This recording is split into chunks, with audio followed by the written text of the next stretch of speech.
the National Stadium for an awesome night under the stars. Tickets are going fast. Get yours now from all advertised box offices. $75 while they last, $100 after, or pay more at the gate. A night of love, celebrating mothers. It feels good. Featuring George Nukes and Barris Hammond. It's a night fit for the first time in Grenada.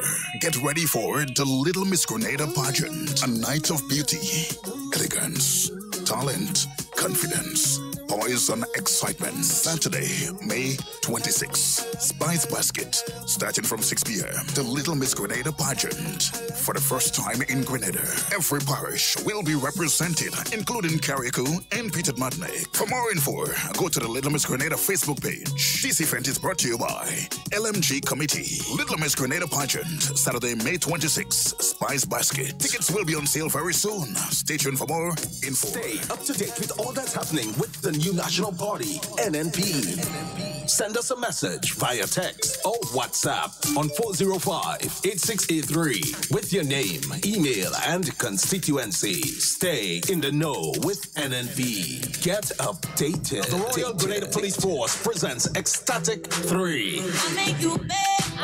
A night of elegance, talent, intelligence, laughter, fun, entertainment, and refreshments as the men and women of the 4 clubs, along with Her Majesty's Prison, challenge each other for the King and Queen title, along with bragging rights. It's the night of lyrics and entertaining calypsos as the Police Monarch will be crowned Friday, 1st June, Grenada Trade Center, 7 p.m. Tickets cost $30 and you can win fantastic door prizes. Ecstatic 3, Friday, June 1st. Grenada Trade Center. This ad sponsored by Huggins. You're listening to Hard Talk Grenada via www.hardtalkgrenada.com.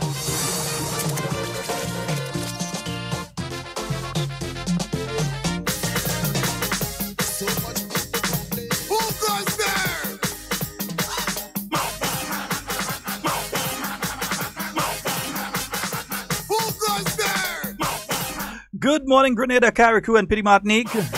Once again, it is time for Hard Talk. My name is Sheldon Scott. And I'm Devon Romain. Yeah.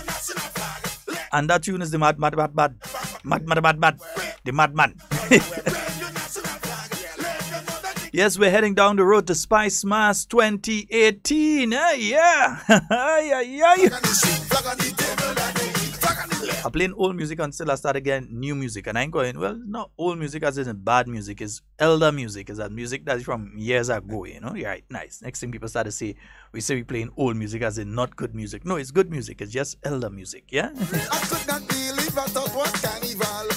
It was 7 o'clock in the morning. Everybody started gathering just up in the red, yellow, and green down there. This particular tune actually is 12 years old, huh?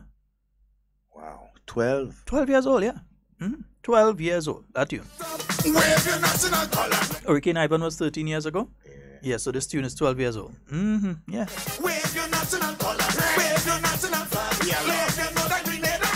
Flag on the head, flag on the flag on the top, flag on the front, flag on the pole, flag on the seat, flag on the table, flag on the left, flag on the right, flag in the bed, flag on the... You're saying a special good morning to our good buddy Evelyn Alexander, the Zinger.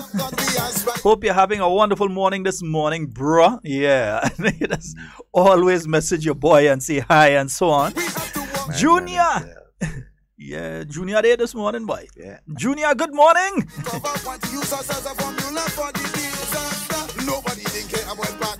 We hope all of you are having a wonderful day. I see several of you on the live this morning. Yeah, Rihanna and Junior and Terry. All of you on the live this morning, hope that you all are having a fabulous morning. Remember to like and then share. So you're liking the live and then you share it. When you share it, your friend's going to see it. Yeah, nice. Because we have things to talk about this morning, you know. Yeah. Devon, campaign mode. You want to go back in campaign mode for a few hour or two? Well, campaign mode? Yeah, we could do that. All right. But we could flip the switch. Yeah. We need to talk a little bit about the continuation of yesterday about disasters and so I have some problem. You know, I find the eyes look like you getting a problem this morning. Yeah, it does. Somebody organize Devon, eh? Organize Devon. Somebody organize Devon. Nice. We need. Just say it now. That's hard talking. I mean, We doesn't beg. We just say what you need. I mean, we ask. And I need to go and get tested and all these type of things. You need to go and get the eyes tested? Yeah, really. Okay, all right. So you need to go and get the eyes tested. Don't worry, go fix that. Nice. That, we go fix that. They had talk. Yeah, right. Yeah. But yeah, go ahead with the disaster, national disaster. I just wanted to sort of start to sensitize persons of the type of hurricane season that we should expect, or we will expect it to come, right, as of the 1st of June. It is not good news, and I'll tell you straight off the bat, it is not good news, right, based on reports coming out and so from authorities, right, NAGMA in particular. We have about 14 expected storms, right, or systems, right. 7 of them will develop into hurricanes. 7 of them will develop into hurricanes, right? And out of that 7, 3 will be what you call, I don't want to say super hurricanes or whatever, but, it will be much worse than the other 4, right? So we expect a very active hurricane season this year, right? More information will come from NAGMA and so as the weeks roll out. Sheldon, I think is sort of why I was about to do it, but I say I needed to talk to you.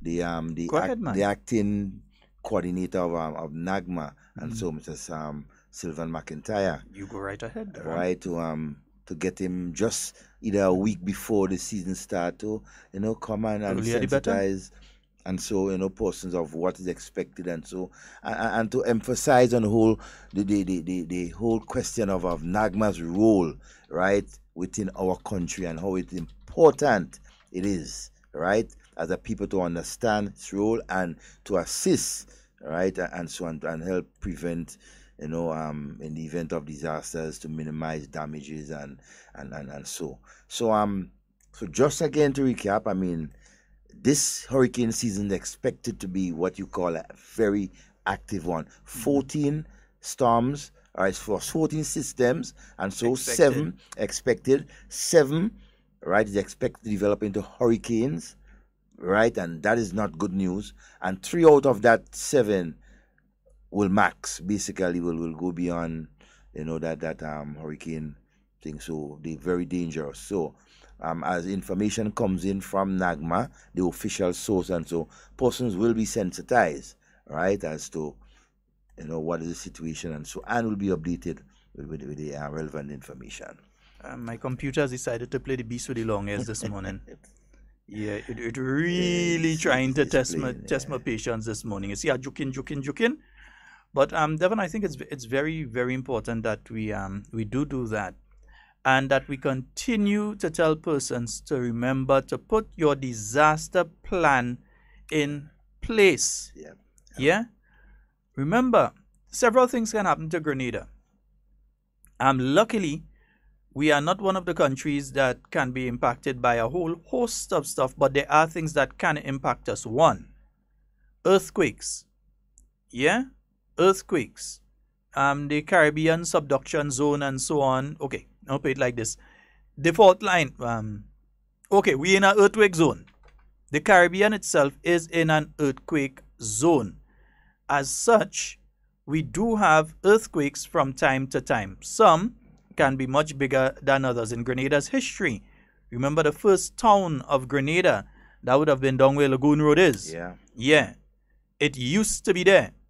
And notice I use the words used to be, because there was an earthquake and bye-bye town. It went under the water, so it's somewhere under the water in Lagoon Road there, right? That was the first town of Grenada destroyed in an earthquake. And there have been serious earthquakes in history, historically, for Grenada. Yeah, and not only for Grenada, but for the Caribbean region on a whole. You've had earthquakes, I think, that destroyed parts of, well, apart from the recent Haitian earthquake, there were earthquakes before.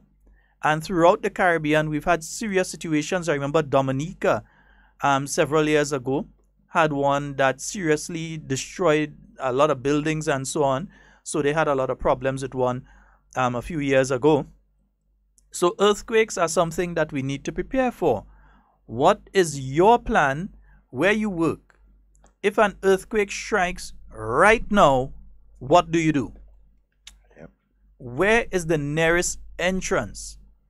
If you're operating a business place, how do you shepherd your customers? Where do you tell your customers to stand up and scream? You just ignore the customers and you run for the doors and the windows and whatever? How do you deal? Okay, let's say you're listening to this program from a supermarket and an earthquake strikes. So there are items flying off the shelf and falling and customers screaming and so on. How do you as a staff member, how do your staff deal with that? Yeah? How do you deal with that?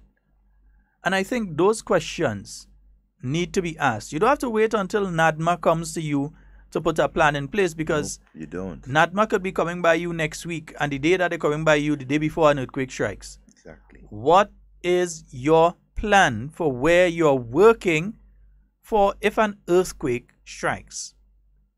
What is your hurricane plan? Let's say that there is a weather system that's heading for the island. Do you have things in place now in case a system is heading towards the island that you can safely say that for a week or 2 weeks or at least 3 days that you and your family will be safe? Will your business place be safe? Where's the hideout spot for your vehicle? Yeah. Which spot you're going to put your vehicle so that it would not be destroyed, that a roof wouldn't end up on top of it? Also, what about your animals? Your where pets? do you put them? Yeah. I remember after Ivan, I saw a goat at the top of a tree. Mm-hmm. Yeah. I was in St. David, and we didn't have it easy in St. David with Hurricane Ivan. So Devon is making an extremely valid point. Your pets and your animals, your sheep, your goat, your cows, where do you put them? You're going and put them on a floodplain so the river going to go with them? Knowing animals, they wouldn't stay there anywhere. They're busting the rope and go. Animals, funny. They just know when something coming. They're busting the rope and go. But just in case they can't bust the rope, you're going and tie them in a floodplain, an area that floods. Because these are things that we need to know and plan, about what is our next step in the event of a hurricane, right? You get, and I should say that the warning time, I think usually it was around 24, 36 hours. It has been extended, right, to an additional 12 hours to give people more time. What do you do when there is a warning, right? Right? What do you have in place? How do you get your family together, whether the children are at school, all right, or the wife or the husband is at work and you at home? And so what are the things that you put in place within that 24-hour, 36-hour span to prepare for that hurricane? We need, right, to get up and start putting plans in place. Our water supplies, right, our food supplies, first aid kits, right, and these sort of things. We need, as a family, right, as a community, as a nation, to start preparing way in advance for events like that, right? And I must stress the importance of volunteerism, right? NAGMA needs as much volunteers as possible, right? Whatever skill you may, whether it be communication, heavy equipment, carpenters, masons, nurses, doctors, we need volunteers, right, to help prepare.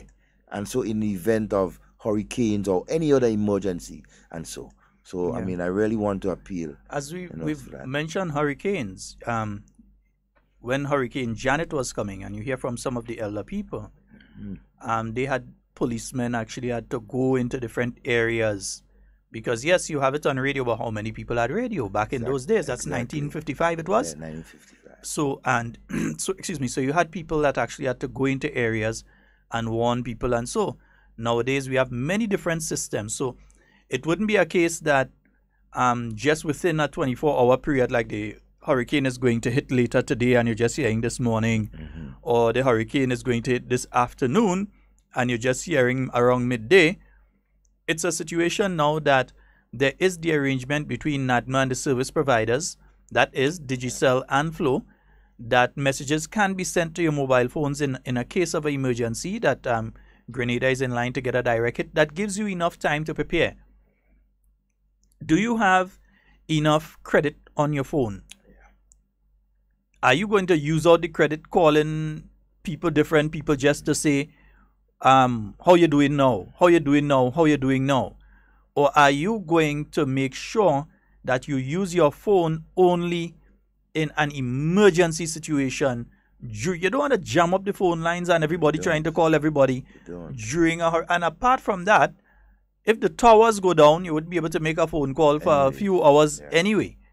Yeah, so you need generally Digicel and Flow, I know they do an excellent job to get the towers back up in a short space of time because they have their hurricane plan, what they have to do, they take down what they have to take down, they put back what they have to put back and so on. So I'm pretty sure they'll get it back up in a space of time. But in the interim, do you want to jam up the line just calling people idly? What do you do? Do you have the medication that you need? You have diabetics. I know one man who died after Hurricane Ivan, and he didn't die directly from Hurricane Ivan, but he died indirectly. And here's how. He was a diabetic. And the morning after Ivan, while some of us were cleaning off the bridge, and so the guys in the area were cleaning off the bridge and so, he was cleaning out his house. The window had broken in his house, and the glass cut him on the foot. Wow. That was the day after Hurricane Ivan. The glass cut him on his foot. And you wouldn't believe that led to him losing the foot, then most of the leg, and then he died. He died after. Indirectly. Do you have your medication? Diabetics, those of you suffering from high blood pressure. Those of you that may have other ailments and are on medication, do you have your medication and do you have a proper supply of your medication? Exactly. The asthma patients, Obviously, because after Hurricane Ivan, we saw how dry the place got. And it had a lot of dust and all kind of thing all over. Yep. Plus the animals that die different places and all those things triggering your asthma. All of that. So there's a number of things that we must, as a people, pay attention to and take heed. And right? Devon, one important piece of information that we need to give people as well. Contact the Red Cross. Get a first aid kit. Yes. Have a first aid kit at your home. There should be no home without a first aid kit. There should be no workplace without a first aid kit. I believe they have one next door. Yeah. But we had to make sure. We had to double check and make sure. Yeah, definitely. Yeah, there should be no home or workplace without a first aid kit. And they have different ones that they sell at the Red Cross. Yeah, up there on Lucas Street. They have different ones. Does NADMA sell first aid kits? Do they have first aid kits, Devon? Do you know? No, NAGMA don't. It's more Red Cross. They may have a list of things that you can prepare for yourself. So you can get a list from them for that. You can, right? But the Red Cross and the ambulance brigade, and so these are the people who more do these things. I mean, NAGMA will have whatever information they will have for themselves, but not to distribute, per se widely. But any information that that would lead for you as an individual, homeowners, and so to prepare, hey, you can. Yeah. So a first aid kit, NADMA has different, not NADMA, sorry, the Red Cross, they have different sizes of first aid kits, and you should call and find out and see which one is suitable for you. Exactly. They have those that are just the very, very basic, just for a cut, a scratch, that kind of thing, a little bandage. Going up to those that you can actually, I want to know if the proper way to pronounce the word is suture. But to sew up a wound. Suture, I think. Suture, yeah. To sew a wound and so, they have the kits going up to all that. They have the big kits. Or, in the same way, we tell some of our family members in the US and so, to send for us the brand new sneakers and the latest in clothes and so. Oh, yes. Maybe you can ask them to send something for us that would help save our lives and the lives of others. So ask them to send a full medical kit for us. Full, well equipped. Not cat food. We ain't things about them these days. No, not cat food. I'll go and get some Jacks by the Bay and I'll give me cat. I don't know cat food. All right, nice. I say that straight. Cat food too contaminated at this point in time. Yeah, we ain't talking about it. No cat food. But anyhow, Right. But back on the preparations.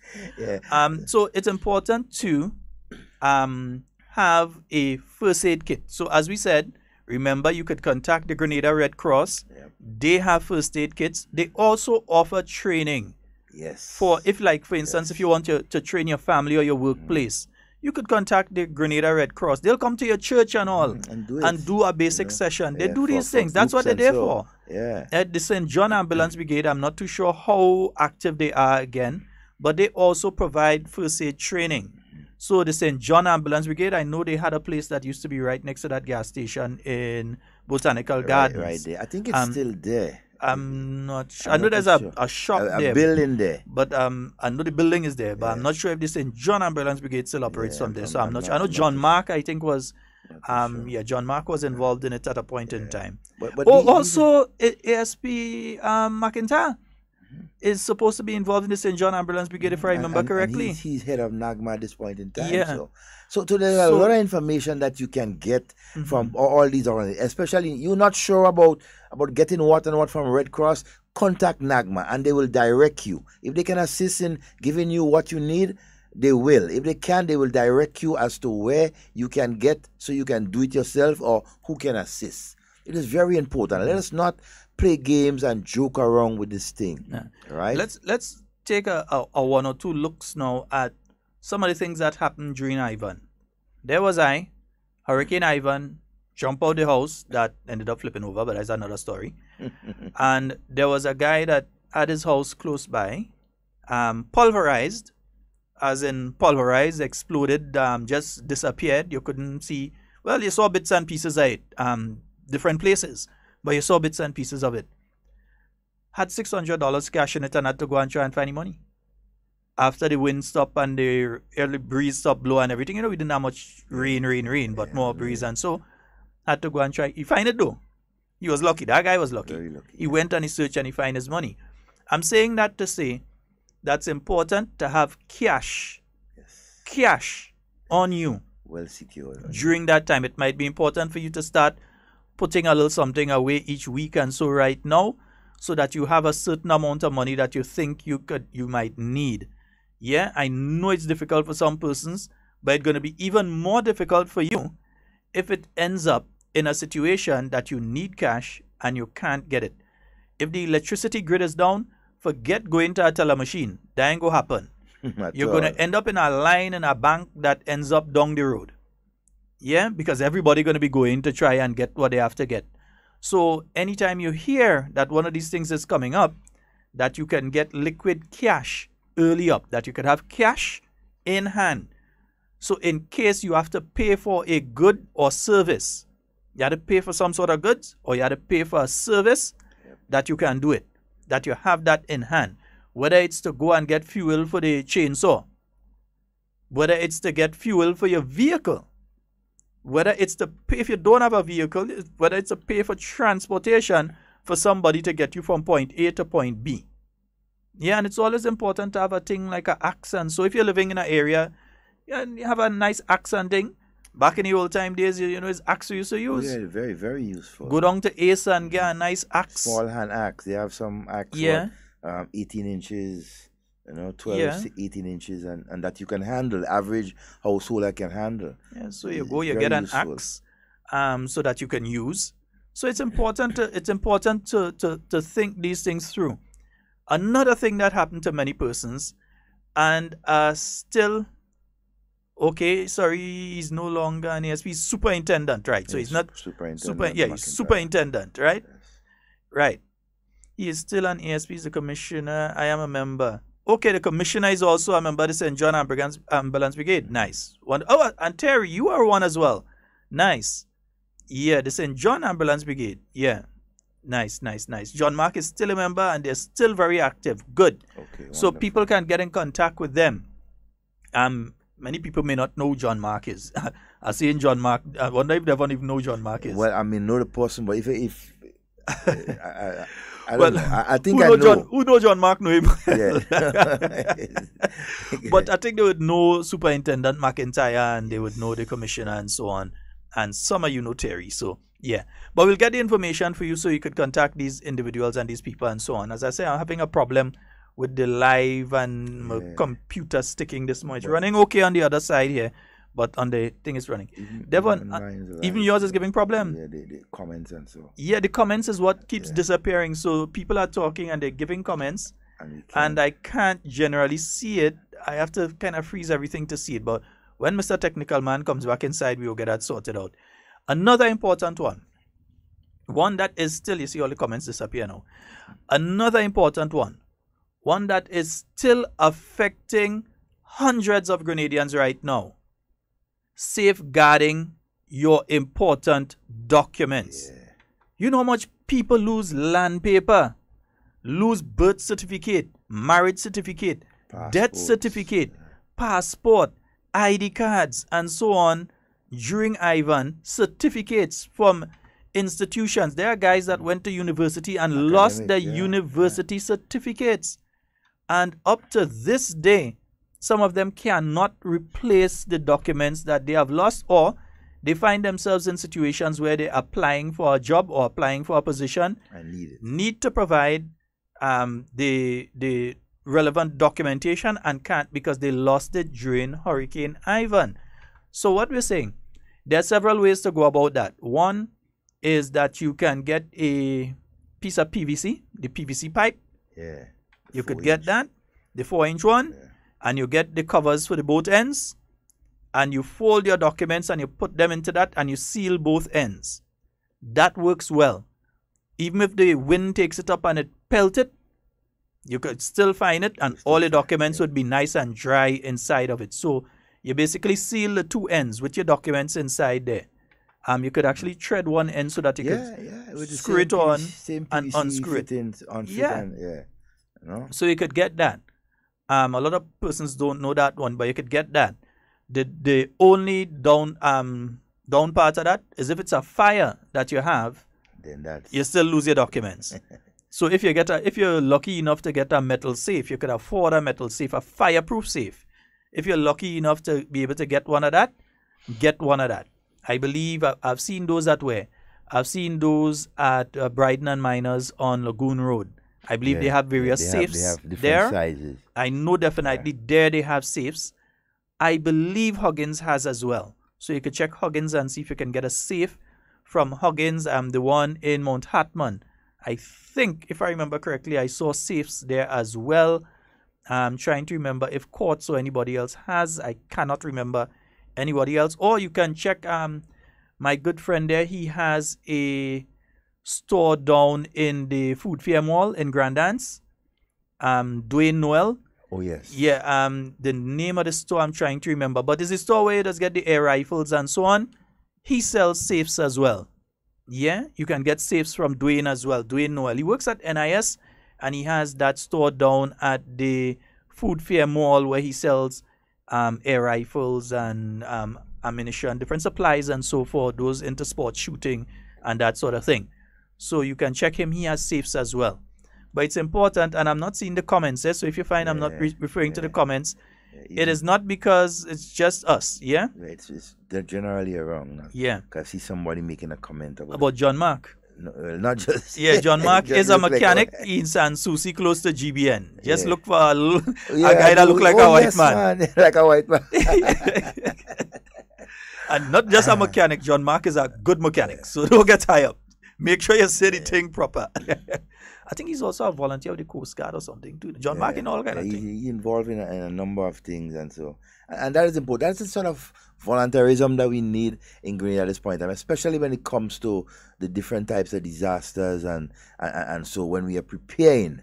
And so there are lots of persons out there who has a wealth of information, right, about disasters and the preparedness and everything like that. And also we need much more people to come forward and help spread the message and get more people involved. And so we can save more lives, minimize damage and injuries and that sort of thing in the event of any type of disaster, that we have. Yeah, because we're making sure and say these things because we want to be speaking to and with you, not about you. About you. No comment. We don't want you to have no set of stress and all kind of thing. Other than that, no comment.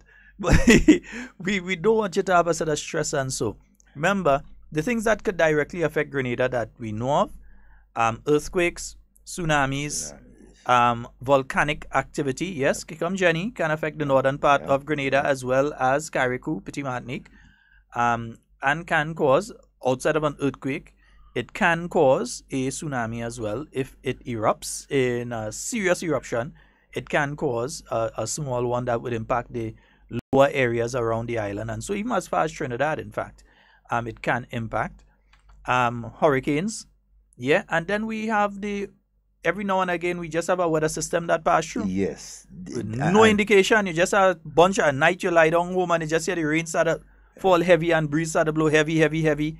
A two-piece and somebody galvanized gone. It does happen. And these are the things that we have to be wary about, because it causes a lot of damages that we don't pay attention to. The government has to find emergency funds, and so to do things that they didn't cater for because of that system. So the whole idea of preparedness from the top coming right down is very, very important. And I know government together with NAGMA is taking the lead, right, in ensuring that persons are sensitized and are prepared as much as possible. You know? Yeah. Folks, the phone number 440-7377, 440-73, so 34 minutes after the hour of 34 minutes after the hour of 10 o'clock, yeah, on the Isle of Spice. My comments is it's going and come and technical man. So sorry. Bring yourself come. Technical man. Bring yourself come. Yeah, I don't understand this guy. Let me see if we could get in contact with the technical man day. This Mother's Day, take a step beyond the gift of flowers, cards, and candy. A big step. And Sunshine Promotions has got the perfect gift. This Mother's Day, treat mom to a night of love. Celebrating mothers, it feels good. Featuring reggae legends George Nukes and Barris Hammond. Baby, I've got to call you out. I feel the need for you tonight. Nothing says I love you, mom, like an incredible night of music from two of reggae's best. George Nukes is set to deliver his greatest hits. Don't cry. And just when mom thinks the night is over, enter Barris, armed with the classics. Now Jack is the Mac and he comes around every Monday. Mom could not ask for more. So be at the National Stadium for an awesome night under the stars. Tickets are going fast. Get yours now from all advertised box offices. $75 while they last, $100 after, or pay more at the gate. A night of love, celebrating mothers. It feels good. Featuring George Nukes and Barris Hammond. It's a night fit for the first time in Grenada. Get ready for the Little Miss Grenada pageant. A night of beauty, elegance, talent, confidence, poise and excitement. Saturday, May 26th. Spice Basket, starting from 6 p.m. The Little Miss Grenada pageant. For the first time in Grenada, every parish will be represented, including Carriacou and Petit Martinique. For more info, go to the Little Miss Grenada Facebook page. This event is brought to you by LMG Committee. Little Miss Grenada pageant, Saturday, May 26th. Spice Basket. Tickets will be on sale very soon. Stay tuned for more info. Stay up to date with all that's happening with the new national party, NNP. Send us a message via text or WhatsApp on 405-8683 with your name, email, and constituency. Stay in the know with NNP. Get updated. The Royal Grenada Police Force presents Ecstatic 3. A night of elegance, talent, intelligence, laughter, fun, entertainment, and refreshments as the men and women of the 4 clubs, along with Her Majesty's Prison, challenge each other for the King and Queen title, along with bragging rights. It's a night of lyrics and entertaining calypsos as the Police Monarch will be crowned Friday, 1st June, Grenada Trade Center, 7 p.m. Tickets cost $30 and you can win fantastic door prizes. Ecstatic 3, Friday, June 1st. Grenada Trade Center. This ad sponsored by Huggins. The ruling administration had preferred to have in the House. What were the considerations as a young person, as yourself? Why did you not accept the offer if an offer was made? No comments. Why so? No comments. Did you have any interest in representation in the upper house? No comments. All right. Tevin, we understand that you're one of the persons who the ruling administration had preferred to have in the house. What were the considerations as a young person, as yourself? Why did you not accept the offer if an offer was made? No comments. Why so? No comments. Did you have any interest in representation in the upper house? No comments. All right. Isn't no comment a comment? What? Yeah, no comment a comment. But wasn't that a press conference? Yeah. Sorry, no comment. Even Trump give a better press conference than that. No comment.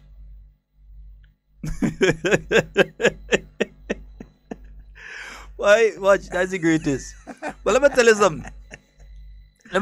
Devon. I listened this morning to the political leader of the NDC. And it made it even more clear that there's a war going on within the party. A bitter one too. Because you could tell that what was done this morning on that program was nothing more than a cosmetic band-aid to what is a festering problem within the bowels of the National Democratic Congress. Definitely, it is. It's like they are colitis. Yes, serious. They are blight. Maljo take them. What was taking place there is the political leader trying to remind people that he's the political leader. Yeah. Now the youth arm went out on their own merry jolly and frolic, did their own thing, and the PRO of the party didn't know. The party apparently did not know when asked the question of if the party know or they go on rogue and they're doing their own thing. They could not answer in the affirmative. Even Dum didn't know about it. Well, it seems as though he and all didn't know about it. If Dum know, Dum go. But then, at least talk about it. Imagine, positive. Your political organization has lost a general election. Just 6 weeks ago, they've lost a general election. The rank and file of your party, even before the general election, was saying that they are not pleased with your leadership. Your candidates, several of them, spoke out, saying that one of the main concerns that they have been having during their campaign was the issue of your leadership. That's what they're saying, isn't it? One of the main issues that they're having was the issue of your leadership. So that they've been having issues with your leadership. The rank and file have been having issues with your leadership.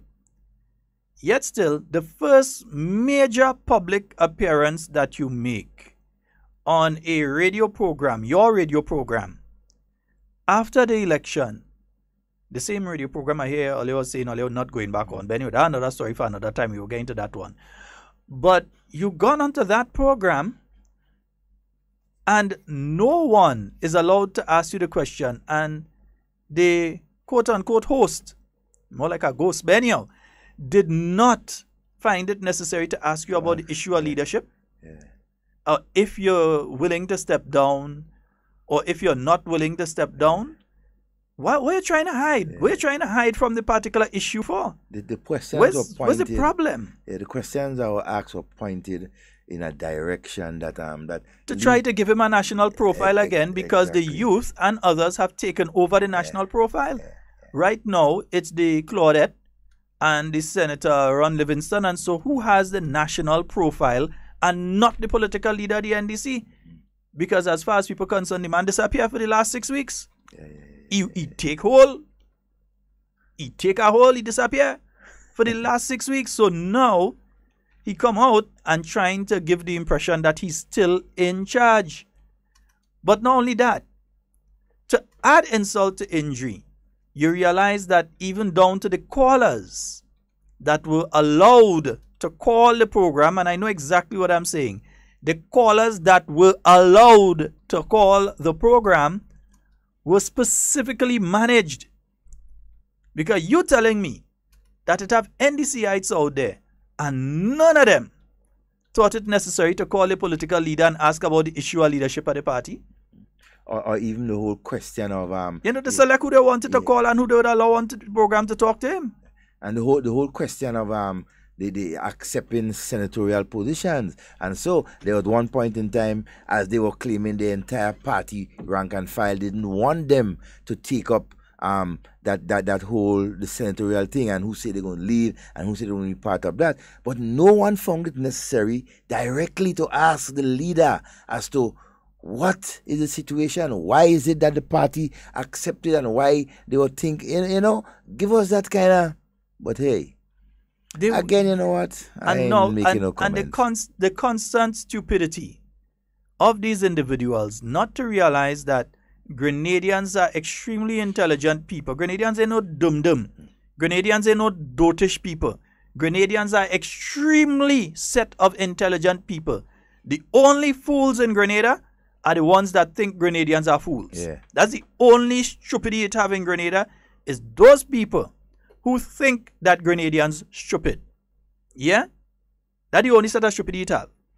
Because when you listen to them, for instance, speaking on the issue of youth in the Senate and the NNP following them, oh, please, give me a break. Give me a break. I laugh at that this morning. Give me a break. Because off of my memory alone, Emlyn Pierre. Emlyn was 20-something when she went to the parliament the first time, or 20-something or 30-something. When she went, not late 30s, no, late 20s probably.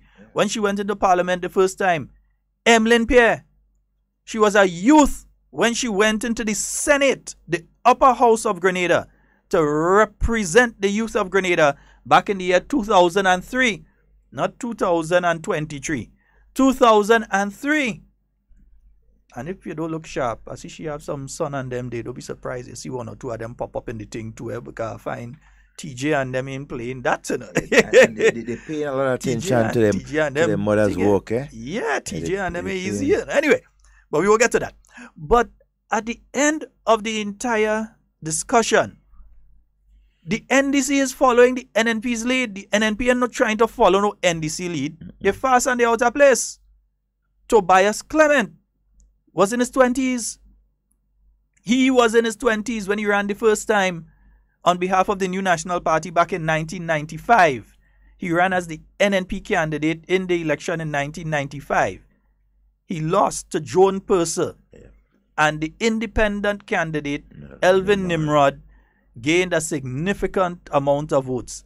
He was a senator and a parliamentary secretary after the 1995 election, that very same Tobias Clement, before he went off to study. He was a youth. He was an old gentleman. Nothing is wrong with elder people. But he was a youth. So we could go back to 1995 and I'm sure as they, that if I possibly ask around for people who was there before, in 1990 or whenever and so on, we could probably find other examples. But I could say Tobias Clement in 1995. I could say Richard McPhail. Yeah, and Senator Stewart also. Nigel Stewart. Yeah. The husband of Kendra Matthew and Stewart. Yeah. He was a youth when he went into the parliament to represent the New National Party. We have Dwight Horsford. He was a youth when he went into the parliament to represent the New National Party. We have Devon, not Romain.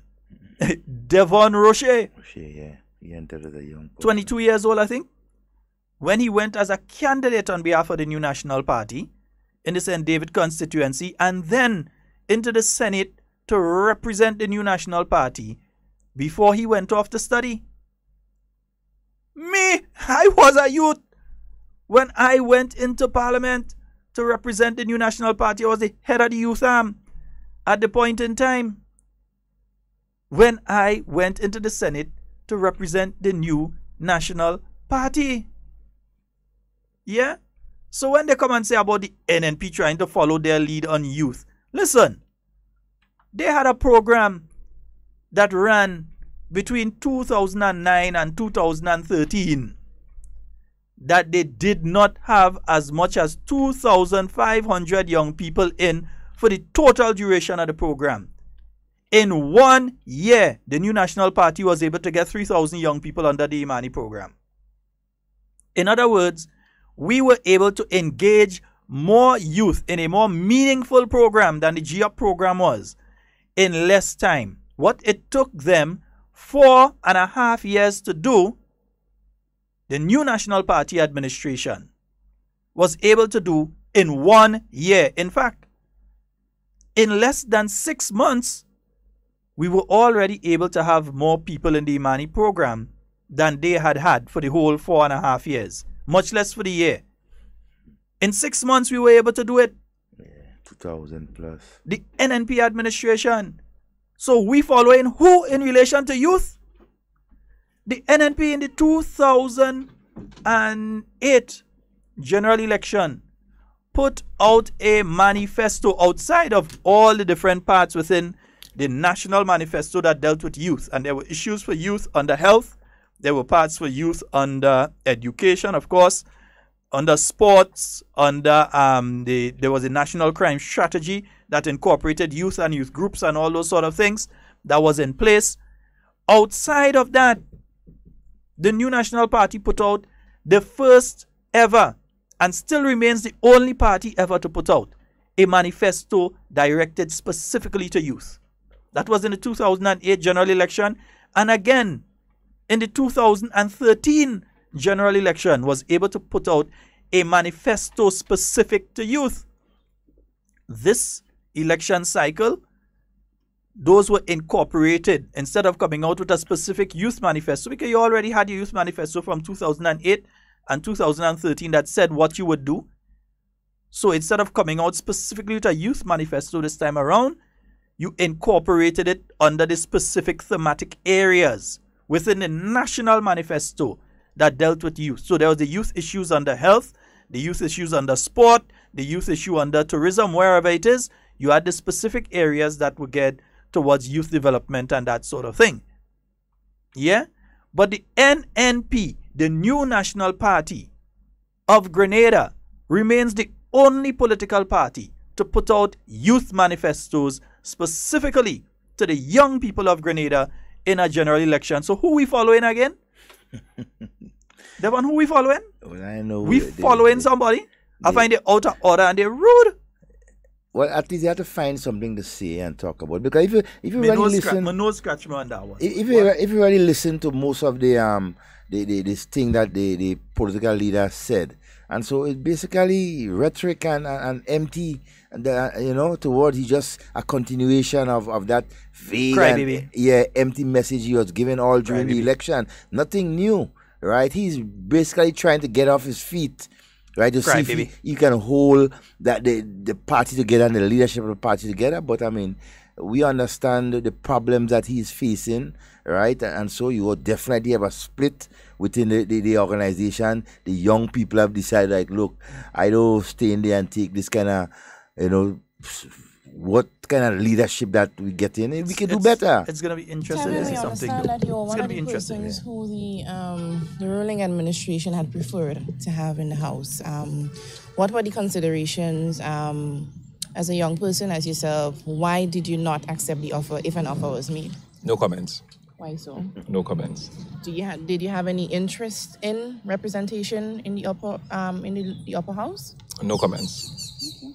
All right. And the young fella may done buy up all his suit and tie and thing already and say that he go in already. I mean, why is he not good enough to send to the Senate if you wanted to send him to the House of Representatives? I'd like the NDC. That's the question I'd ask the NDC leader. And believe me, I will ask him. I'll get the opportunity somehow or the other. I'll ask him. To ask him. If Tevin Andrew out of Carriacou is not good enough to send to the Senate, then why was he good enough for you to tell people to vote for him for the House of Representatives? And a young man, very young man at that. If you say you wanted youth, he's a youth, energy, so he qualifies energetic. As a youth. You could have submitted his name. Why was he not good enough? Yeah, so he good enough for part of the parliament and not good. Parliament is parliament. Yeah, the bills have to pass through both the upper and lower house. Yeah. Look at so if he's not good enough to send to the lower house, why? I mean, look, we could look at Kate Skeeter Lewis. She's a youth. Kendra Mathurin Stewart. She's a youth. And Kate, yeah, and Pamela Moses. Both of them had their opportunity through the Senate for a period of time. Yeah? So they made their mark on the Senate, and now they're in the House of Representatives. So he didn't want to get the little fella a blight, and he looked like he hurt about it. No, it seems as though Tevin Andrew is hurt about this thing, because he was asked, all you had to say is, no, I wasn't interested. No, he didn't say no interest, no comment. Because he's afraid that the statement he makes will make his party look bad. So he couldn't say it, so no comment. Even my young guy too, another young guy, Ali Dowden. I mean, he's good to them. What he did, he says, but he's good to them to run against the political leader and prime minister, right? But he's not good enough to represent them within the Senate. So what's the message you sending to young people? You sending them to get devoured, and then you just throw them away, spit them out, and that sort of thing. Politically, don't you think that when NDCIs hear from their political leader, if you could still be considered that, but anyway, their political leader, that this is what they wanted to hear, they wanted to know exactly what is going on with the leadership of the party and the organization of the party and that sort of thing? I would think that that's what they wanted to know, what is going on with their organization. It's not NDC, but I think, if I'm thinking logically, I'm thinking that that is what they would have want to see. That's what they would have want to know. But you bring the political leader on, and they shield him. They shield him. That's what they do. They bring him on. It was a specific thing that they did there today. They brought him on and they shielded the chap. They shielded him. But you know, one of the things too, I check, as you always say, some dogs really return to their vomit, after that sort of thing. They wanted to do nothing with, and it's their program, you know. It's not to say we ain't telling them how to do their thing. We telling you how to do your but thing. We exposing what we know they do.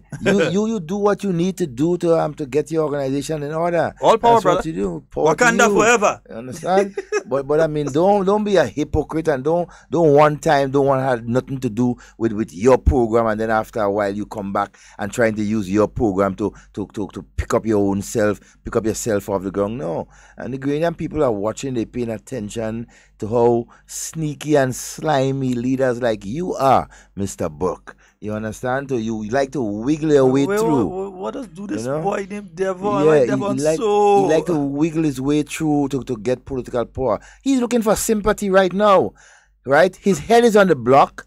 Right, the young people of the party are about to cut him off together with persons like Claudette Joseph and he's looking so to you think grab. Looking to be leader, Claudette? Well, I think she's going back and come and take the Alex again. Well, not the last woman that went in tongue, gave her Alex and she didn't go back. Yeah. So I ain't think this woman go take the Alex and come back in tongue. I ain't think she going back in tongue. Yeah. She afraid Pedro. Yeah, she afraid. No, she had to afraid. She ain't Pedro. going back in tongue. She can't take that the kind of original weight. tongue girl go try and find her next constituency. Yeah. She will put somebody else there to That's take that kind how of I weight. view it. So remember I say that in May of 2018. I feel she going to look for another constituency. Maybe she going back there and take that. She will try somewhere else, and so. But wherever she goes, she will get that kind of licking that she deserves.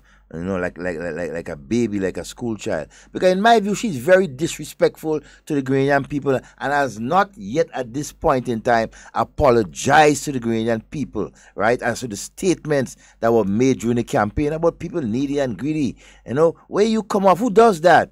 Well, you come off as a lawyer, you call yourself a lawyer, and that's the kind of disrespect you want to mete out to people, looking down and calling people all sorts of names. Foolish lady. Needy and greedy? Needy and greedy. What's wrong with you? It's not we that say it. They want to vex with people when people tell them to say it. But it's them that say it. It's not we that say it. I have a message for you. Look in the mirror. You're talking about Ghanaians needy and greedy. You must look in the mirror, my dear. Lead that alone. The Mirror newspaper you're talking about, the Daily Mirror. For those of you in the UK, get your copy of the Daily Mirror. Yeah, a lot of information there. Lot of information. You're one of the persons who the ruling administration had preferred to have in the House. What were the considerations as a young person, as yourself? Why did you not accept the offer if an offer was made? No comments. Why so? No comments. Did you have any interest in representation in the upper house? No comments. Okay. All right.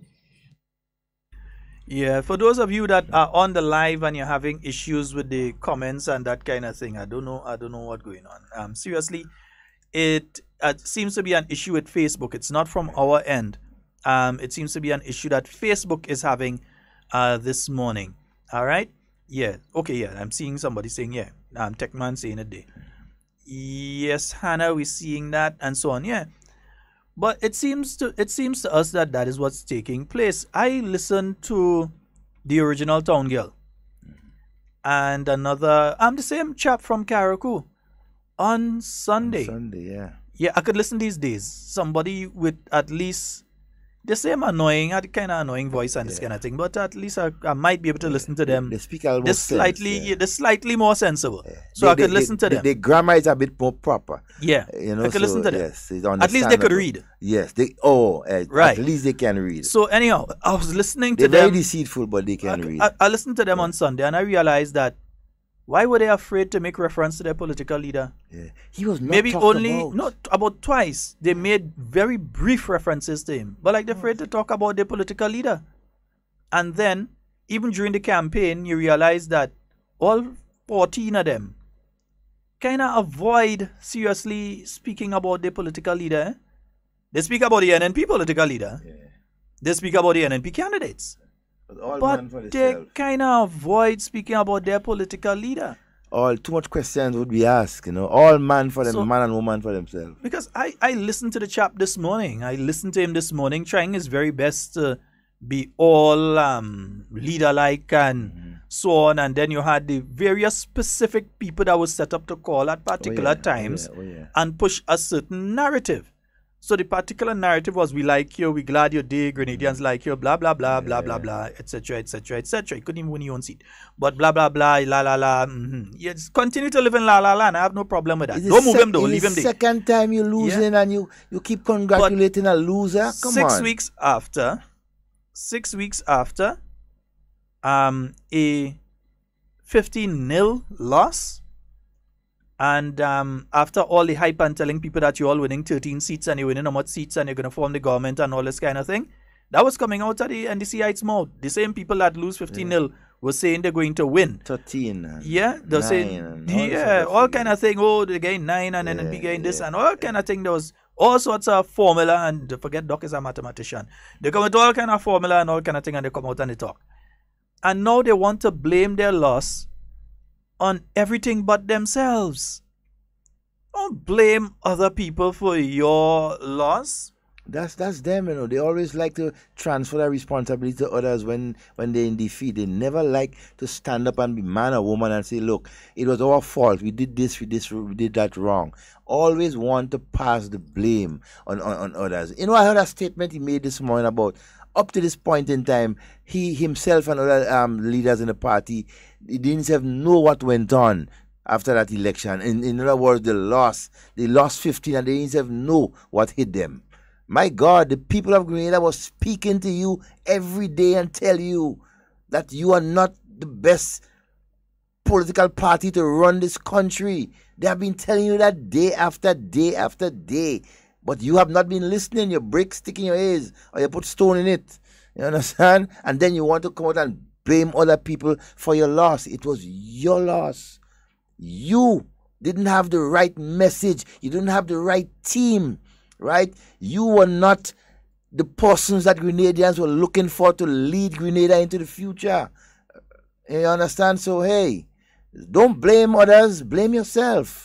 And so your selfish ways and attitude towards people, the comments you made to degrade your fellow Grenadians. Maybe that's why right now is no comment. Right. No exactly. Comment. They zip them out now. You understand? These are the things that cause you to be where you are now. The disrespect you show to your fellow brothers and sisters of this country and take it for granted. Yes, indeed. Folks, the phone number 440-7377, 440-7377. And 347-329-3101. I would like to say a special good morning to all of you listening via the various radio stations. It's now 2 minutes after the hour of 11 o'clock. 97.5 FM. And 89.5 CRFM. 92.9 Sister Al's out there in Carriacou. And 94.9 We Vibes Radio in Brooklyn. Yes, indeed. Wade, good morning to you. Good morning to you, Kathy. Lady Fran, good morning to you, Captain. Good morning to the entire squad out there. All the listeners, DJ Cockney, all of you in the Noise Radio chat room, and the entire listenership out there in North America. You're having some nice weather and so on right now. We're saying a glorious Grenadian good morning to each and every one of you. Hope you're having a fabulous one. We have a call online. Good morning, Sheldon. Good morning, Devon. Good morning, my friend. How everything? Good. Sheldon, NEC know exactly what happened with them. They know why they lost election. Because even in the campaign, you have the candidates going out in the different parishes. I was saying, when they go out there, NDC supporters saying, Mr. Simmons, I love you, but I don't love your leader. I cannot vote for your leader. You have Andal was saying the same thing. Claret was saying the same thing. Postereda was saying the same thing. So he knows his popularity with the grand people is very little, right? Because of his attitude. He knows, right? Mm-hmm. And something that we said to him on the hard talk, right? If he cares about party winning some seat, he could step down. But you see what happened with him now? He want to be prime minister. So he acts just like Satan. Satan tells him, well, he alone not going down. If he go down, everybody had to go down with him. And that is exactly what happened with NDC. Because they run a campaign of negative things. They degrade to the lowest form. And so you see what happened then, they consider grading people are fools. So we can't analyze. Because you know they made that statement, Franca said graded, and people, they can't analyze him properly. But NDC people could analyze. Even some of the NDC people, they know what the party was doing. Was not the right thing. And the negative campaign they was preaching, I cannot work. NDC campaign on a track record, NDC cannot campaign on nothing. Right? Because while they was in office in 2008 to 2013 was so bad. So there's nothing they could have campaigned on. But from 2013 to 2017, NDC could have campaigned on something on the record. So NMP was campaigning on the positive thing that they did while they was in office. NDC was campaigning on friction and propaganda. And I want to say to NDC, if they continue that trend, the series is going to be the same thing. The same thing, they have to change the attitude. And we was telling them all in the campaign that they have to change. But they did not change. They want to continue, and if they continue to do so, it will be the same thing. Right? How could you, everything that the government did to help better people live in country and Grenada, you're opposing. You're opposing it. So see, when people see and hear what they say, they're putting people first. So if you want to put people first, don't look at Harry doing something, might like Harry, but look at what Harry doing for the people that the young men and young girls on the street might do nothing. And I always say, Brother Sheldon Devon, you know that you are a farmer, you have to plant together, and the young men, they somebody on the blocks, they want your crop. Mm-hmm. But when you find job for them and they occupy something, they save you from doing that. So look at what the person do for them. But it's what happened. They're looking at Dr. Mitchell, looking at Boeing, to consider how they listen to say about them. They're looking at what NMP was doing to help and to improve the young people of Grenada life. And they know exactly what is going on. I want to say, Brother Sheldon Devon, you all have a wonderful day. God bless you. All right. Thank you very much. And again, the phone number 44. I saw someone is calling on the overseas line, but we didn't have time to get the call. 440-7377 and the overseas line again. 347-329-3101. Yeah, I mean, it's obvious. What was done this morning is an attempt to take some duct tape and so and try to bandage up a little wound, you understand? That's all special forces kind of thing, they know. It's duct tape and gorilla tape they have to get. Gorilla tape? Better give them a piece of gorilla tape. Boy, gorilla tape dread, but afraid that one, boy. Gorilla tape they want. Gorilla tape, that one bad. It will last a little longer, but duct tape, gorilla tape, they're trying to, taking that and try and bandage wound. Go in Red Cross and get a first aid kit. Get a first aid kit and take care, treat your wound until let it take its time and heal. Yeah, let me hear it. Good morning and welcome. Good morning. Hello. Morning. Hello, gentlemen. Morning. Yes, sir. Good morning. Morning. Yes, sir. Go ahead. I just want to make a reference, though. I mean, yesterday, the activity of the youth arm of that organization, and question was raised relative there. executive had knowledge of that activity. Just want to point out, precedents have shown that the executive, when the executive of that party take a position, it was ignored by the persons who were against the decision taken by the executive. Put it this way. Put it this way. You have antecedent where in the time Devon will tell you when the executive voted to have an activity at Latant, persons who were not in favor went to go off in contravention of the majority decision of the executive. So what I'm saying is that precedent has been set where officials of the party disrespect the executive position of the party. I'm not saying that the U-turn, this current U-turn, is disrespectful. I'm just saying that persons of the caliber of the political leader then deputy political leader of the organization ignored, refused to follow the decision of the executive of that organization. And as such, they cannot now turn around and find the youth arm of that organization at fault. They simply following what the executive had, the executive members have done in the past. This is what I want to get across. All right, my brother. Gentlemen. And you would know. All right. Thank you. Of course. You will definitely know. You see, because these are the kind of things. But when you have, it was clear to the Grenadian people during the 2013 reign, right, that Venus Mbok was the one calling the shots, right, and he dictated and directed all these things. Good morning and welcome. Good morning, brothers. How you guys doing? Well, we're fine. You know, I told you already, right? Based on how the guy answered the question, you can see there is some animosity in his voice. Yeah, it has something there. There is something there. I can see it. I can see it clearly. Knowing his personality, he would have loved to be in the Senate, in that new building. Are they going there, right? That was easy, the man don't get to go inside there except as a visitor, Well, even the leader of the party can't even go in there. Nah. You mean forget the building opening, boy? As a former parliamentarian, I will go there and take a nice look seat and watch the proceedings going on. And I know that is my people inside there. Well, understand it. You're the leader. Them men and them a problem there, boy. You're the leader of a party. There's all saying that outer sight, outer mind. We all know that. You hide it in a sense. And put some young people in front to take all the licks and all the blows. You don't take one member who ran and lost to put in there, it's just crazy. It's just crazy. I don't understand how this guy is thinking. And that question they posed yesterday about I think the U-turn president. And he was spoken about seaweed.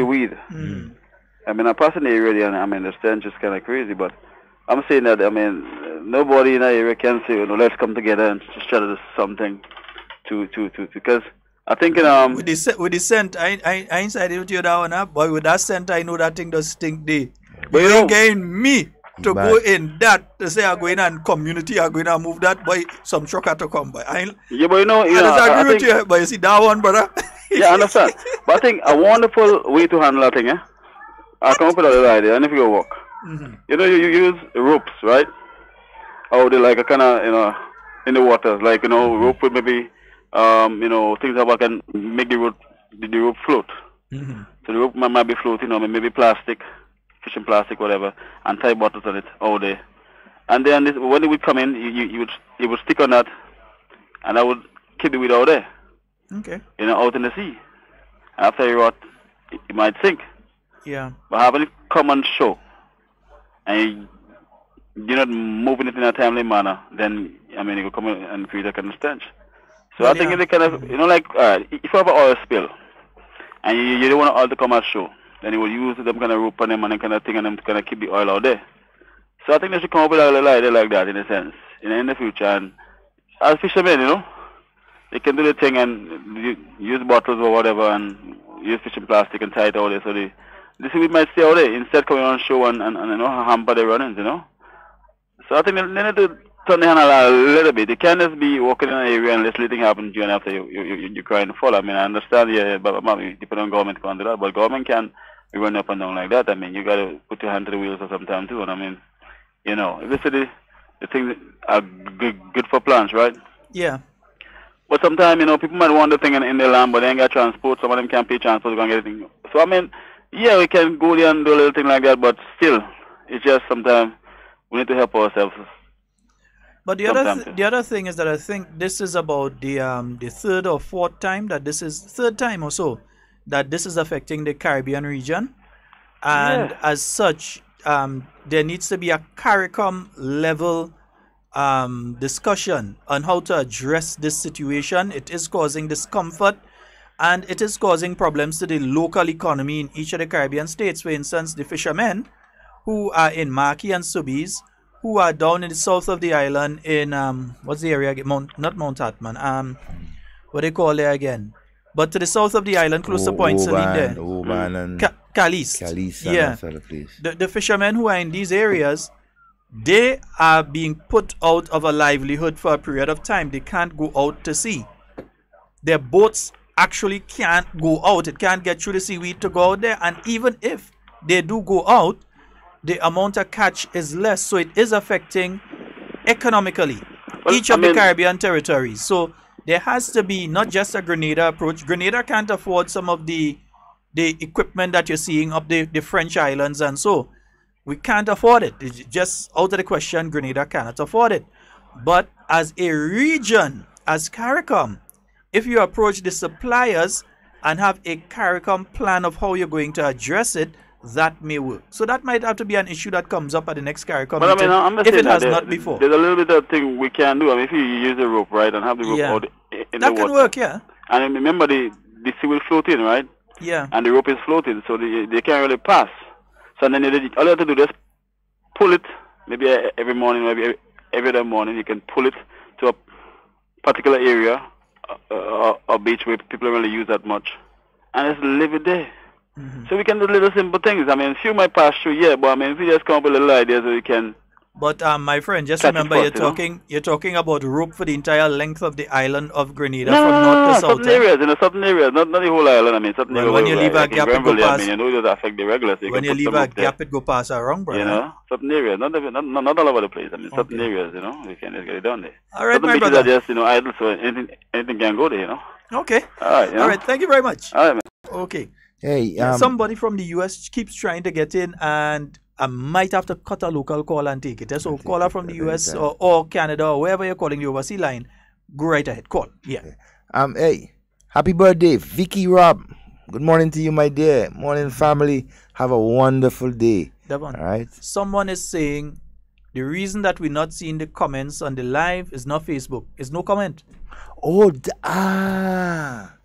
I forgot. So that is why everybody having problems seeing the comments on the live. No comment. No comment. No comment. Damn.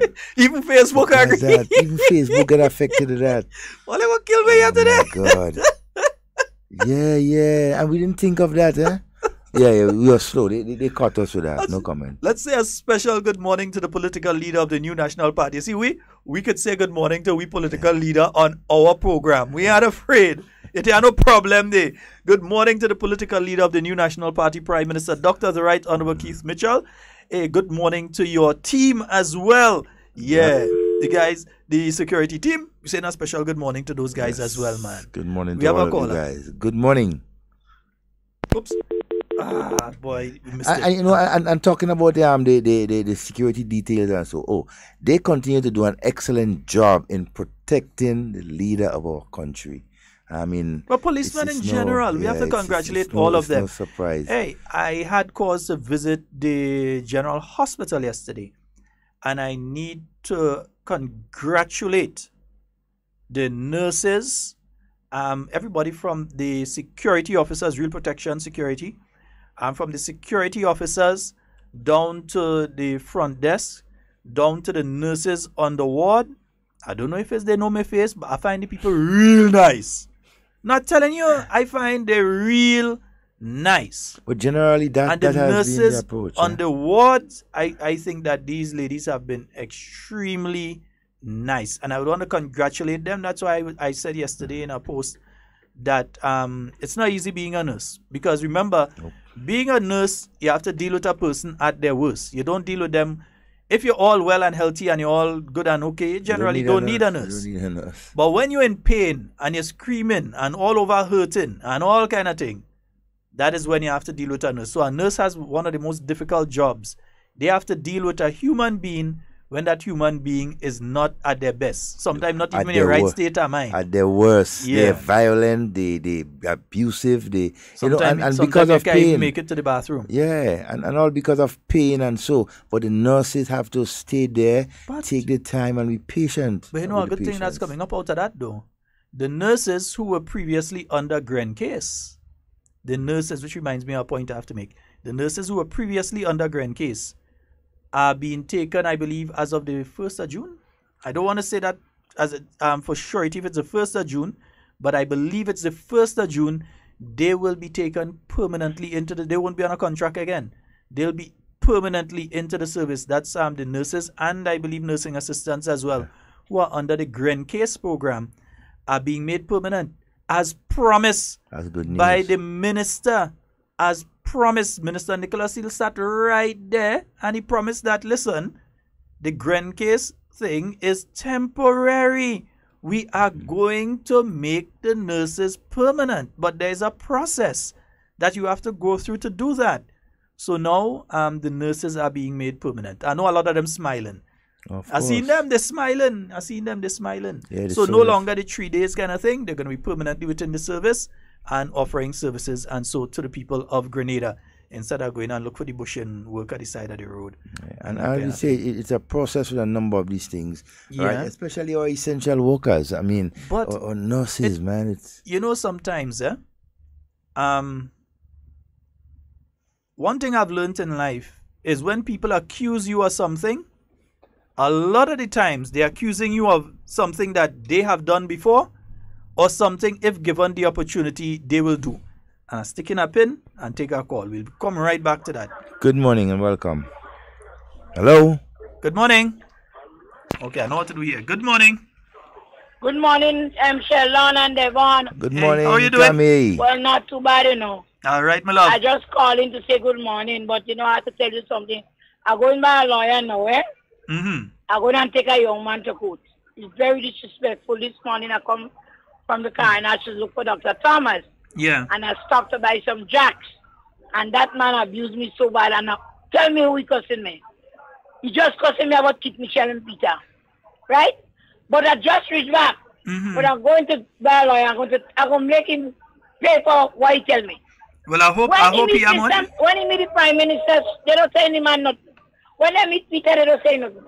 And that man abused me so much this morning for the prime minister this morning. You understand? I don't do the guy nothing, The man tell me all things about my foot. And then he jump on Peter and Kit Michelle about house and all dirty kind of thing. But then people say, boy, you're wrong, they don't trouble you. Sheldon. Now, do what you have to do. This is one time I siding with you. Everybody, 1,000,000%. Do what you have to do, I don't understand these people. No, I don't arrest. take it up. I don't arrest. I'm going to lawyer now. No, take it up. I agree with you. Don't let that one rest. What have I done to them? I don't arrest any terminal yet. And this guy, the prime minister, helped me and his family so much. You understand? Peter helped him so much, and it's what that man tell me, And we have a lot of jacks on the terminal, 2 boat of jacks. Wow, that's good. On the carnage? On the carnage? Yes, right. Yes, real jacks. Yeah, that is good. That is good food. Blessed, Food. well jacks. And Cammy, you know the other thing? Pedro always over on the carnage, so I'm sure he does see him. Why don't go and tell Pedro what he's saying there? Not everybody just coming and Pedro don't hiding from nobody. He always on the carnage. And he from River Road. He from River Road. And Pedro office in River Road, so you always in River Road too. Stand up there, body lady, don't trouble you, boy. That man just abused me this morning, But the only reason why I didn't give him my duty. I say me praise. I say me praise this morning. He lucky, boy. He lucky. Right? You understand? He lucky. When they see the Prime Minister and they say Peter, they don't say nothing. For me. And I find it's time people must stop this kind of thing. What miss him do pass him do? You want to say in court? With the fire is the Prime Minister. And that people are helping. What myself in Warwick, everybody cussing me. Don't worry, man, because you support good Anyhow, things.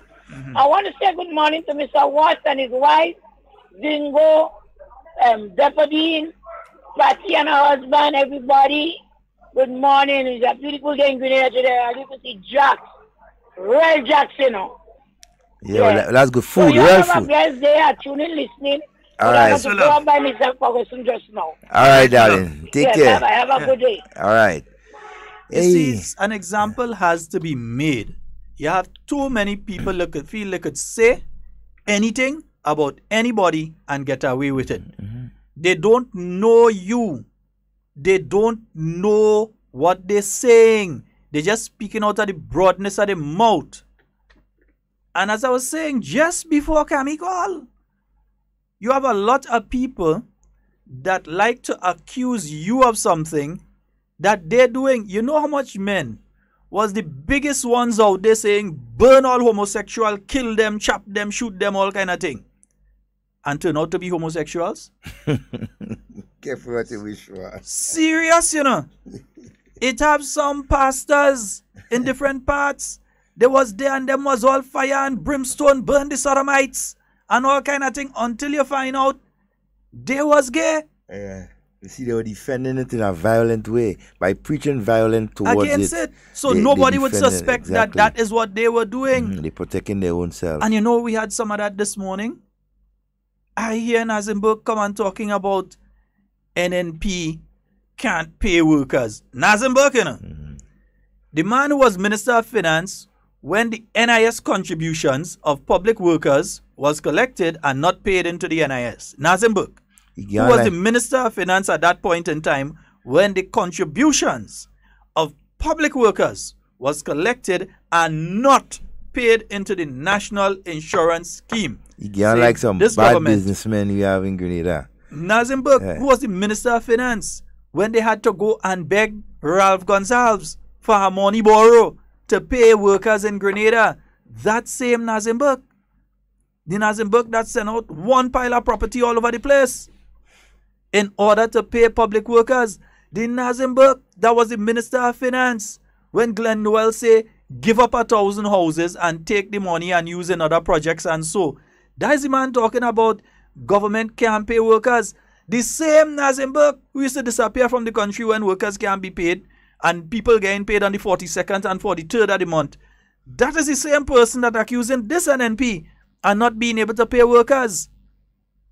And when you ask now to present proof of the workers that have not been paid and not being paid because government don't have money to pay them, every month under any administration you would have one or two people that would not receive their salary due to some technical glitch. Either you're doing up the listing and there was a mistake, so that person didn't receive the money. Doesn't mean government doesn't have the money to pay them. But somewhere within the system, there has been a problem like there was in the month of January, when due to the industrial action and so of some of the members of the Public Workers Union at the point in time, inclusive of the financial officers in December, that there was a problem in paying the workers on time in the month of January. Government had the money to pay them. But it is due to that situation with some of the financial officers that some, not all, some people did not receive their salaries on time. But yet still, Nazimberg, the last person in the state of Grenada that should be making any statement about our government not paying workers is Victor Nazimberg. The last person should be making any statement about that. That like Lucifer coming and tell him he must go to church. I can understand that. And Lucifer has go to church too. But here the worst part, you know, Devon. He comes now and he say, oh, it may be a situation that the government thought that the NDC was going to win And as such, they empty the treasury and now they don't have money to pay workers. That's stupidness I hear in the video. I'm telling you what the man say. I have him on tape. I go cut it out later. The man say that all the NNP administration, the one that win 15-0 in 2013, and has been saying that it will win 15-0 again and won 15-0. Yeah, the same party that do it work properly. We ain't gonna say what work, but you do your work properly and legally. Yeah, and you make sure that you win the general election. He is saying that that party thought it was going to lose to the NDC and decided to empty the treasury to put the NDC government in a situation that they would not be able to pay salary, and then NNP would have something to jump on. Mr. Burke, no, that was you in 2013. How stupid is that? No, but he is actually saying what he did in 2013. That's what he do. He's suffering from some kind of loss or something. Listen, I don't know. This man was part of the grouping that shut down Parliament for 6 months to avoid a motion and no confidence in our Prime Minister. And during that period of time, they went on a frolic and a spending spree. The new National Party not only met $40 million that it had to pay in public workers that was negotiated in December of 2012.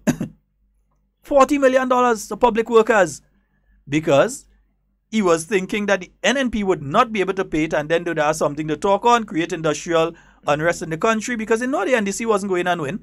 They'd create industrial unrest in the country, and NNP would have fall. That is what he thought. They went on a spending spree. Ask, don't take my word for it. Ask the different agencies that provide building materials in Grenada what happened between, let's say, August of 2012 and February of 2013. Ask them what happened. Because it's this NNP administration that had to come in and pay those people material lap and cut. What about the $110,000 in unpaid claims that was left? I mean, business people in Grenada were not paid for years. And so for service, no, 110,000, million. 10 million. I mean, million. They basically were not paid. They were starved. You know what ended up happening? When we got into office, their statement was made in relation to one figure with the outstanding claims, and so that you had inside the amount of claims that you had inside, people bringing the bill, and it wasn't paid. So you make one statement. When people realize it's NNP that in and NNP start to pay, I think more people start to bring in claims. So if you made a statement last week and you said that, look, we have $45 million in unpaid claims inside, and then everybody hear that and say, but wait, I have a bill for government, let me drop in mine now. And people start to bring in the other bills and so on, and you realize, no, it's not 45, it's more like 100 million. They were taking that and try and use that now to say NNP don't know what they're talking about. The claims jump from one figure to the other. Of course it would jump, because people have confidence in the government that came in, and they started to bring in the invoices to be paid. Yeah. And government had to pay them. You can't say you're not paying them, because you'd have caused some people business to crash. You'd have caused some people businesses to close down, or to have to reduce the staff and so on. You'd affect them financially. But when I heard Mr. Burke make that statement this morning, the mere fact that his mind could have gone to that area, it shows clearly that the consideration that that is what he did at the end of 2012, early 2013, go on a frolic, a spending spree, in order to try and secure votes for the National Democratic Congress and create a situation that when the NNP came into office, because he knew, and the NDC knew for a fact that the NNP would have won the 2013 general election. Don't study all the brango and thing they get on stage, and so they knew they were going to lose. But and he came out of that story now. It just, in my mind, it came back to the thing I was saying earlier of you either did something in the past or you have an intention of doing if you get into the position of doing, and therefore you accuse somebody else of it. That was a deliberate thing done by Mr. Buck and his people for two main reasons, right? One, to basically spend out all the money they could spend before that election, right? And secondly, to embarrass Tillman Thomas, because he know that he is the one that will be vying for leadership of the party. So you see the kind of destruction he created to get where he's at this point in time. But karma is a hell of a thing, eh? What goes around comes around. Your way of doing things to destroy somebody else will definitely come back to destroy you. Now, you know another thing I picked up, Devon, and it's hard talk, so we just say it as it is. Who don't like it, well, too bad. It's about on and off switch. I realize they don't want Shaggy on the program, and they don't want Shaggy program around. I realize they have a problem with Shaggy. They have a problem with that WFM morning slot. When the NDC is doing their revision, they find that slot, which continues to be, according to all the polls, the most popular program in the state of Grenada. And I know Wade and them does bring it up there too, so listening it in New York and so too. It remains the most popular program with Patrick Shaggy Duncan, one of X-Vex. I do in a radio program and I'm saying, as far as everything shows, that's the most popular program. It is. Most listened to program in half an hour time. Facts are facts. Yeah. Deal with it. Yeah. So they are trying their very best to, one, frustrate Shaggy, two, discredit the program, and get people to stop listening to the program because they think that it's a conduit that the real news does come out on. A lot of people listening, if it was everybody was calling there and saying, Hail the NDC, Hail Nazim, they would have loved that. Oh, yes. If everybody was calling between 6:30 and 7 in the morning and saying, Nazim Burke is a good man, and Nazim, and to hell was NNP, and that kind of thing, they would have loved it. But the mere fact that you have the voices that would say that, but you also have the voices that would say, we love Dr. Keith Mitchell. We congratulate Alvin Dabrio. Because I see Alvin Billings sip a drain and all. Election is next week. Alvin. Election is next week. Because some people asking. Because according to certain quarters, we just only do work when it's just before an election. Alvin just keep moving, man. That's it, Man opened my bridge yesterday. He opened the Lange Bridge. He resurfacing the Hubble Bridge. And he still do some slipper drains again within the tongue of Guelph. Yeah? As Dr. Mitchell say, the campaign say, keep moving. Keep moving. We ain't stopping. Yeah. Keep moving. I see Skeeter start on the Ahoma playing field. While the work on the La Poetry playing field continues. Almost complete. Right. Yeah. Keep moving. We ain't stopping. Up in St. Patrick Day by Brother Boson and Sister Pam, and so the center. The Montrich. Yeah. Montrich Center. And you been up there? Yep. So keep moving. Yep. And it's a project that a lot of persons were looking for, especially young people, because at this point in time, when you think things were not happening there, they started building furnitures and so for the different schools already. You understand? So, kudos, and over 40 persons have already get employment in some form or the other with that facility? At that particular facility. Keep moving. We have a caller. Good morning and welcome. Good morning, sir. Morning. Good morning. I trust that all is well with you. Yes, it is. Yes, we are. Mr. Scott, Mr. Devon, you would agree with me if I say that I went to the medical station to be correct, and after spending some 3 or 4 hours waiting for the doctor, that the doctor he didn't turn up, and that no reason was given for he not being able to come to the medical station today. Do you mind telling us? I don't mind taking it on air. Which medical station, so that we could follow up with the Honorable Minister. Well, I'm not really zeroing on a medical station today. What I'm doing, I'm using this as what I want to say. I take the media, the radio, television, as a medium whereby you would have an audience listening to a program, yeah? And only to find out that nothing has been said about the guests to come on the program today. And it is a little bit embarrassing that the host is awaiting the arrival of the guest. Oh, I understand where you're coming from, my brother.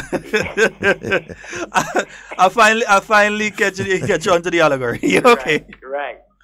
And nothing has been said. And I'm wondering if there's a PR person responsible for alerting the media, radio, television, if the guest is unable of coming to that forum today. Mm-hmm. So I think I want to suggest that there be somebody who is communicating between the guest and the host. Whenever they are unable of coming, they need to let people know, because you have the audience sitting probably listening, waiting for the guests to come on, and they don't come on, and nothing is being said. Yes.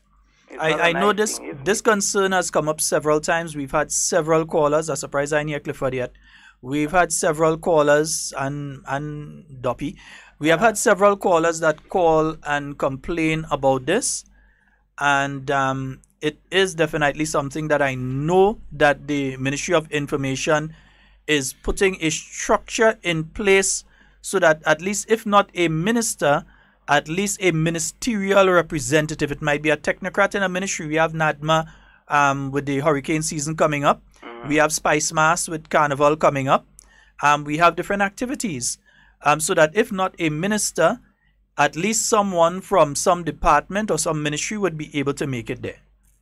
So I know that I know that for a fact that they are putting a structure in place to ensure that the reoccurrence of that doesn't happen too much. What may happen though is that you all well may have somebody scheduled to go and that person isn't well or whatever. In that case, you have to find a backup, and if you can't find a backup, but I think the most important part from what you're saying is that the communication between the department and the host. Yes, sir. The most important part, that communication. That's right. All right. I agree with you. Sometimes we criticize others, but we have to look at ourselves. No, we must. Right. We must. If it ain't good, it ain't good. Good, man. All right, my brother, thanks. Yeah, for a minute there you had many. I wonder which medical station is that, only to realize it's, allegorical. Sheldon, just two things before we go, as we quickly run out of time. Just to remind persons, Mother's Day Queen Show, Victoria Park, Grenville. Peter Ben. Sunday, 13th May. And I want to just list the beautiful ladies that will be performing, right, on stage. We have from, let me get my thing in order, Oh, and you see my eyes ain't so good too, Sheldon. So, all right. No. Right. Mm-hmm. Janice Thomas, Simone, right? Oh, we have Gillian Cummins from SAB. We have Joan Thomas from Paradise. We have Diane Francois from Bylands. That is my favorite. You understand? We have everybody up on Diane. So Marva Alexander from Simone, from Simon Boy Simone, right? In other words, different place. Roxanne Alexander from Telescope, right? Sarah Francique from Grand Bras, right? So go out there and support on Sunday, right, at the Victoria Park, the 13th, Mother's Day. Go and show your love to the mothers of the big parish. It's only $25 to get in there, right? Go and support, right? And it does be real fun, man. Just go. You go. If you miss that, you miss part of your life. And don't look for no live. I'm telling them, don't show no live. Go and see for yourself. Yeah. And no live. Dash will be there. Stunning. Right? Yeah, you're a real busy boy. And one other thing too, I would like to appeal to the persons, right, who went through through the Grambra Road, the Cemetery Road in Grambra.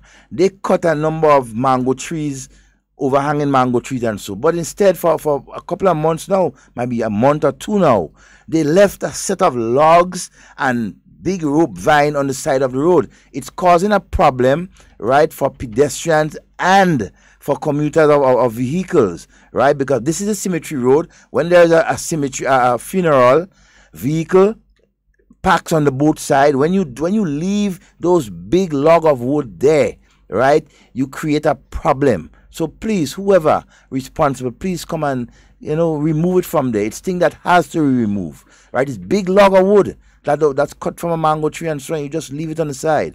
So please pay attention and do it. Or the Ministry of Works seek and find who did it and let them get rid of it, right? It's creating a hindrance to commuters, right? Vehicular, personnel, and pedestrian on a whole. All right. Thank you. Who could trying to call me on my phone during the program? That is a lack of decorum. You can't call me during the program. So you expect me to stop the program and answer the phone? That's kind of impossible. Yeah. Good morning to all the members of the Royal Grenadier Police Force, all the different arms, the Coast Guards, NNP try to spend out all the money, and they wouldn't leave any money there.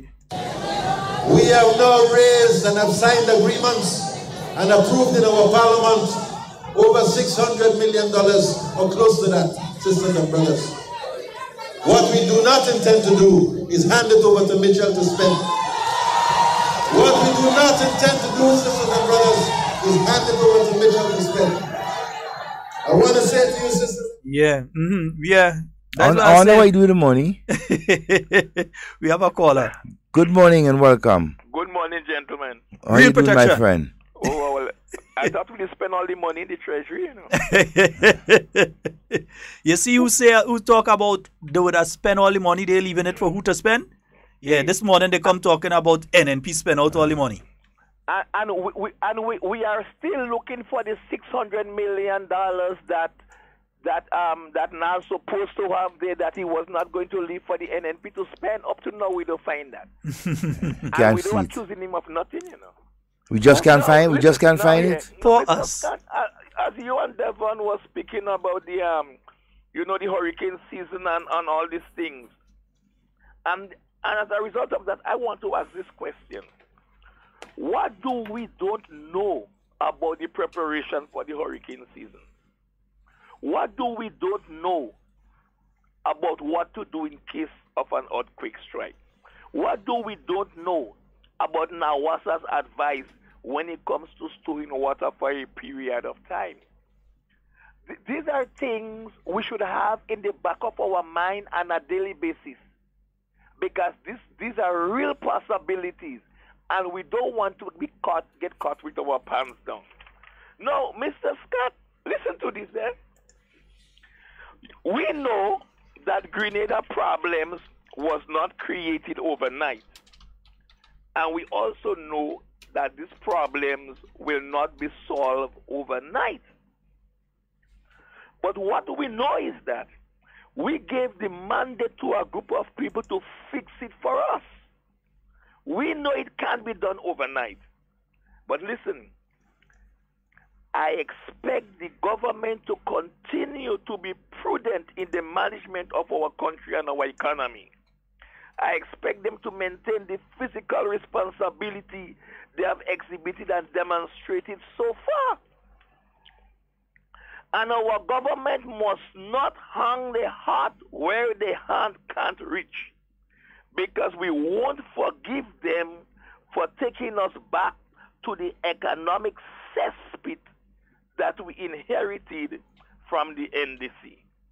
And last but not least, Mr. Scott, to you and Devon, as NNP supporters, we should launch a campaign to support Mr. Buck being maintained as the leader of the NDC. Mm-hmm. And my reasons for saying that is because we know as long as Nas remains leader, victory will elude them at the polls. He should be our favorite guy. And yes, in the campaign, he was the NDC nightmare, but right now, he is the NNP favorite guy in the NDC. To my brothers and sisters in the Northwest constituency and to our beloved representative, I want to say have a special day. All right. Thank you very much, my brother. I had no comment on that. Wait, mean you have no comment? No. No comment? No other commenting. There has been a caller. He has called a couple times in relation to the community cleanup and removal of the galvanized. And I have gotten a response from Mr. Nikolai Boyk at the Grenada Solid Waste Management Authority. And Nikolai, quite a good, active young man. That man does make sure every single day, sometimes days in advance, he would send you the programs that you play for the Solid Waste Management Authority on a weekly basis. And let me also say good morning to Miss Myrna. Oh boy, what's his surname? Julian, down there at the Grenada Solid Waste Management Authority as well. And to Miss Lane. Good morning to you, Miss Lane. The entire staff. The entire staff. And we partner the man on the white truck, boy. You can't leave out the white truck, and fellas. to all the sanitation inspectors out there. Yeah, can't leave out the fellas on the white truck. Continue to do a good job, my friends. And as I say, my security officer partners and them, not because I ain't see all you for a while. All my partners with amalgamated security, all the security officers, and so my partner down on the beach doing security. Good morning to all that. But anyway, back to solid waste management. He says here, Grenada Solid Waste Management Authority provides 2 types of collection service for householders. 1, a twice per week, sometimes daily regular collection service for regular household garbage. That is the normal way they pass and they collect garbage. Once a month, per community, special collection service for large and bulky household items. So once per month, if the community does a cleanup and they have the bulky items, they would send a truck by to collect it, but it's specific items. These include wide goods such as microwaves, refrigerators, ovens, etc. So the things that you have in the house, inside your house. You throw a mattress, them kind of thing, right? So, microwaves, refrigerators, ovens, other household items such as cabinets, closets, mattresses, beds, couches, that sort of thing. So, your furnishings, if you're throwing away those things, so you have to be in contact with them to know when to put it out as well, because this is where some people complain. Yep. They put it out, and then they find the truck pass and it ain't pick it up, but you did not contact them and find out when the collection service for your area is. For instance, I live in Frequente, and if so, although you doesn't see that happen with Frequente people, you ain't seen them putting out them kind of things. So, but for instance, if some people are cleaning out and so on, they decide to throwing these things, you have to contact the Solid Waste Management Authority, and they will tell you what date they have that specific truck passing around to collect those items in an area. So that's one part of it. I asked them specifically in relation to the galvanized, and the response is as such. As regards the galvanized, we consider these items building materials, and they do not qualify for the special collection service offered by the Grenada Solid Waste Management Authority. It is recommended that persons seek the use of private waste haulers to have these items taken to the Perseverance landfill, where it will be accepted. In the past, we have had persons abusing the garbage collection service by demolishing whole houses and placing the building rubble out for collection service, which takes away from the service being provided for householders. Hence, persons are advised to have such items taken directly to the landfill by themselves or a private waste hauler. In the case of groups or organizations doing village cleanups, the Grenada Solid Waste Management Authority is willing to work along with such establishments, and we suggest that persons first get in contact with us or the contractor for that specific area so the necessary arrangements can be made for collection. So if your group is doing a community cleanup, contact the Solid Waste Management Authority and they will give you the information. But for the galvanized, and so what they're saying is that some people break down a house and put it at the side of the road, and then instead of having to collect just the garbage in that area, they had to go and collect the whole house and bring. So once it's building materials or a contractor, maybe doing work on a mansion somewhere or a business place somewhere, and instead of hauling it to Perseverance themselves, they have been leaving these things there for the Solid Waste Management Authority to move. So as such, they will not be collecting galvanized and that kind of thing. What I could say though is that if you speak with them, some sort of arrangement might be able to be made because they would understand in this case it is that sort of situation. So they could make some sort of arrangement to have it hauled out. All right? So speak with them. Okay? Yeah. Or you could also speak with your parliamentary representative and they could help organize something to move it out of the area. Because the bottom line, we don't want it in the area. If something is coming, you don't want loose galvanized and so even stacked. You don't want it in the area to come and damage people. And wood and all these different things, you want it out of the area. And in future too, one of the things that groups and so need to do when organizing cleanups and so on, you will have a lot of garbage. Try also to contact NAGMA, right, or the NAGMA representative in your area, and together with solid waste, and not yes, instead of together with solid waste, right? And what you may find is that there will be some form of assistance being meted out to persons, right, who doing that. You may be able to get some gloves, some garbage bags, and that sort of things, right? And so whenever groups around the island is doing this type of cleanup, two particular institutions that must be checked, in my view. NAGMA and the Greater Solid Waste Authority, right? Yeah. And smooth sailing. But right. Keep moving. Yeah. Work has begun on the establishment of the Mount Horn Child Development Center, a promise that Honorable Delma Thomas campaigned on. The site was visited by a team of technical people, including UNICEF. Yeah, the United Nations thing. What was UNICEF again? Children's or something? Some fund or some kind of thing. Fund or something like that. The site was cleared by the community of Mount Horn, led by the Mount Horn Community Organization. So you see the Mount Horn Community Organization. Okay. If work remains on schedule, we can have the center by the end of the year. Mount Horn not sitting down. Wow. Honorable Delma Thomas, she not sitting down. Yes, see? So you're seeing different projects and so taking place. And because some people gave the impression that these things only take place just before an election. Mm-hmm. But here it is that the Honorable Delma Thomas, the Honorable Alvin Dabry, in fact, each of the MPs have things that are taking place right now. Let me say a special good morning to the Honorable Kindra Matthew and Stewart. Yes, Karaku and Peter Martinique. The Honorable Kindra Matthew and Stewart, a special good morning to you, ma'am. Each and everyone, including her. There are several projects that are taking place and about to start in Carriacou.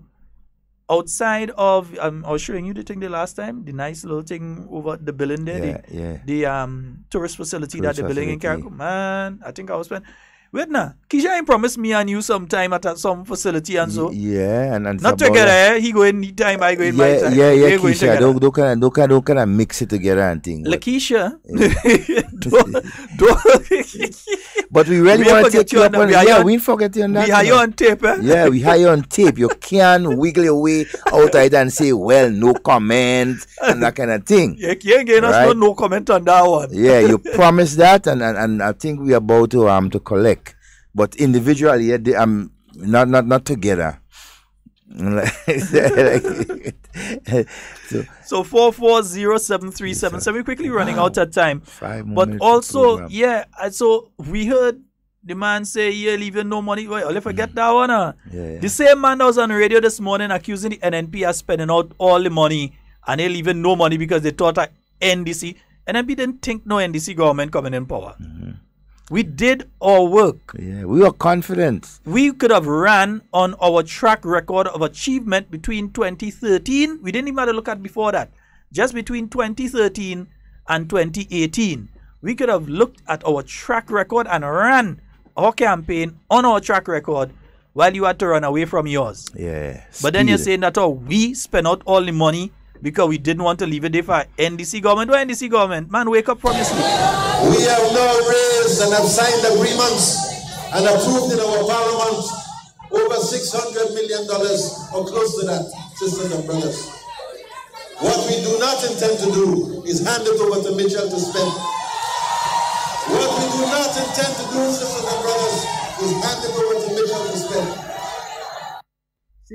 Since while he in office, before 2013, he was lying, and still continue, right? Still continue to make all kind of promises and trying to confuse people and that sort of thing. I mean, come on, guy. Yeah, I'm fooling nobody with that, man. Who does that? So we understand the strategies.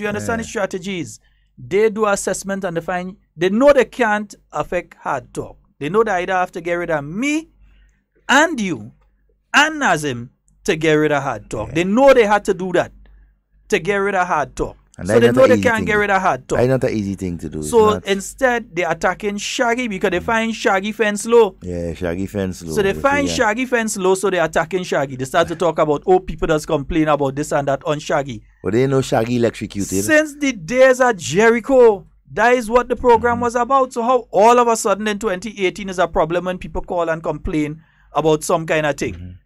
I mean, listen, if you're vexed that nobody ain't listening you again, and nobody don't call in you except your 10 or 20 people that does multiple dial. If you're upset about that, that's your business. But don't jump over Shaggy Duncan fence. You find low? Your collection issues, man. Collection issues? Your financial collection issues. No comment. Do you understand? What?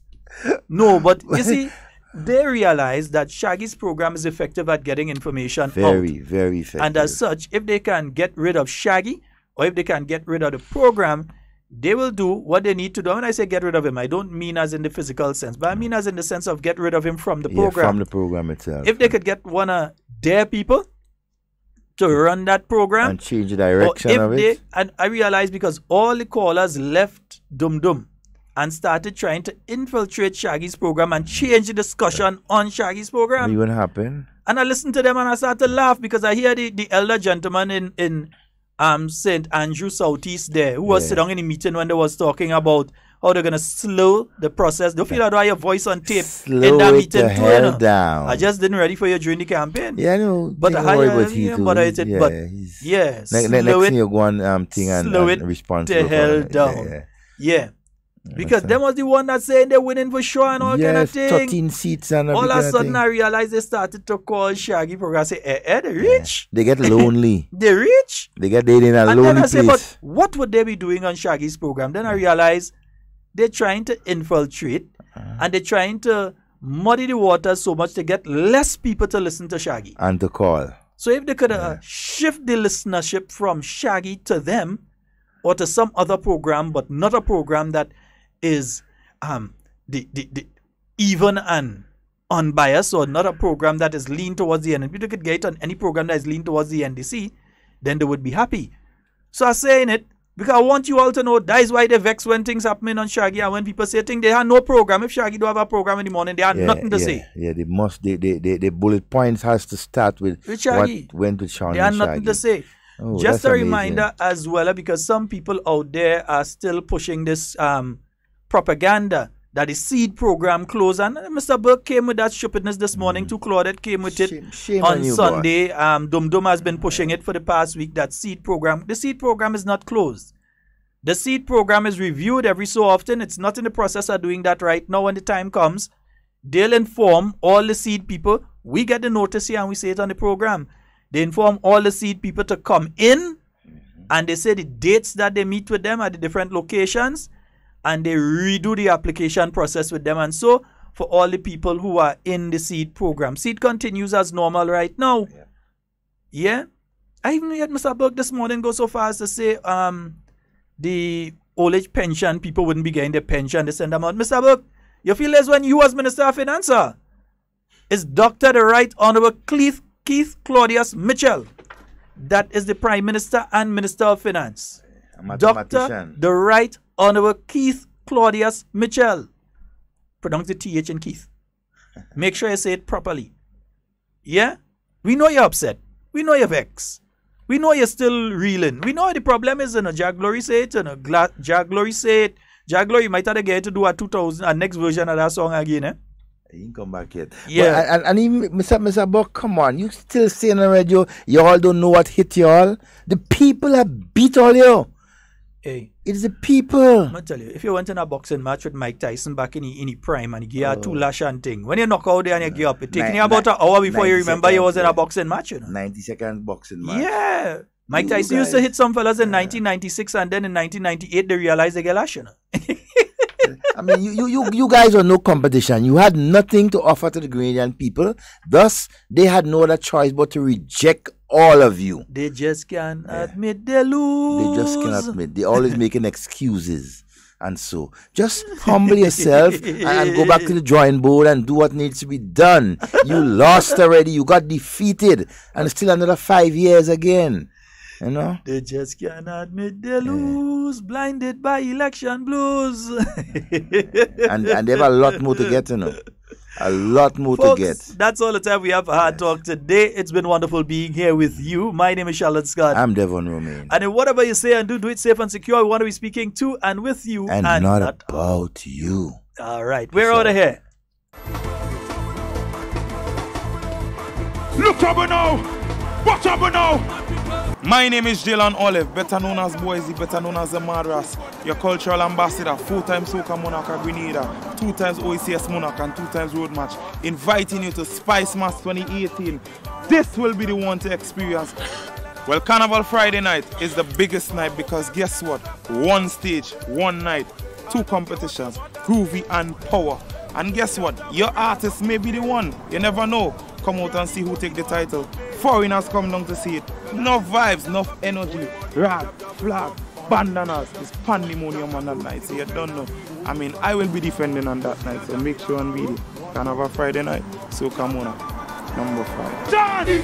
Say put your hand up in the air. Rag up in the air. Put your flag up in the air. Put your hand up in the air. Put the gun. 1, 2, put the gun. So come on.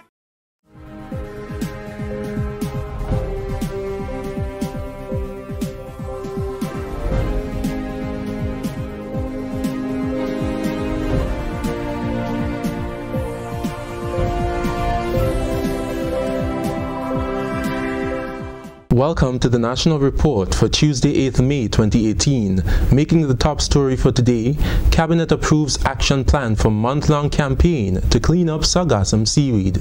Stay tuned, we'll have the details to that and much more when we return.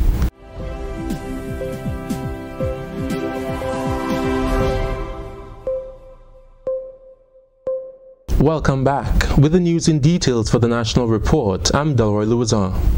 Cabinet has approved a 1-month cleanup campaign to rid Grenada's beaches of the sargassum seaweed, which is again posing a challenge to fishermen and residents of affected villages. The action plan for sargassum cleanup will take place from Wednesday, May 9th to June 8th, 2018 in the first instance, and will be in collaboration with private contractors in order to accelerate the process. Cabinet has also approved a sargassum task force to oversee the cleanup campaign. Health Minister the Honorable Nicholas Steele, head of a cabinet-mandated subcommittee, says the seaweed plaguing our beaches is not just a national hazard, but a regional one, moving all the way up to Florida in the United States. He told members of the media on Tuesday at the government's weekly post-cabinet brief that teams will be working to have all beaches cleaned, including those in Carriacou. We have set in motion a plan to clean up the existing beaches, which are from Carriacou all the way down to South St. George, Lansepine in particular, so Marquis, Soubise, all of those beaches. That process should start today. Tomorrow for the latest. Subcontractors or contractors have been appointed, 3 in Grenada, and we are finalizing for Carriacou today as well so that they can start immediately for the cleanup. That is an interim fix because it's become most evident that this, not only is it a regional challenge and issue, but it is a reoccurring annual challenge and issue. Grenada will seek support from the OECS Secretariat and other regional entities, since the magnitude of seaweed reported this year is more than last year. Minister Steele says consulting with regional institutions will also confirm whether or not reoccurrence of the seaweed annually can be as a result of climate change. To find a regional solution and also regional funding for this issue. It cannot be that the governments consistently every year find an ad hoc amount to deal with the situation. It is apparent this year that the seaweed that is coming ashore is more than last year and in more beaches than last year. Therefore, the budget allocation is going to be possibly greater than that of last year. Therefore, the need to deal with it on a regional basis and to have a contingency plan or funding. Some of the villages affected by the sargassum seaweed are Telescope, Subies, Marquis and Hope in St. Andrew, Lassages in St. David, and Windward and Mount Pleasant in Carriacou. It will be transported to Pearls and Mount Hartman, sites away from human habitation. An approved higher and wider Lands Bridge was given a soft opening on Tuesday, ending more than 10 months of difficulty for pedestrians, motorists and businesses. Although somewhat still incomplete, the bridge has been reopened to ease the hassle of commuters using the Western Corridor. Additional work to be undertaken include the installation of a ramp to accommodate differently abled persons within the community. We have seen the opening where the motoring public now can at least use this in the meantime while the construction continues. And the construction that's continuing is the sidewalk. And the reason why it's delayed is because there were some issues where, you know, some people usually build very close to the sidewalks and things like that. So physical planning and the Ministry of Works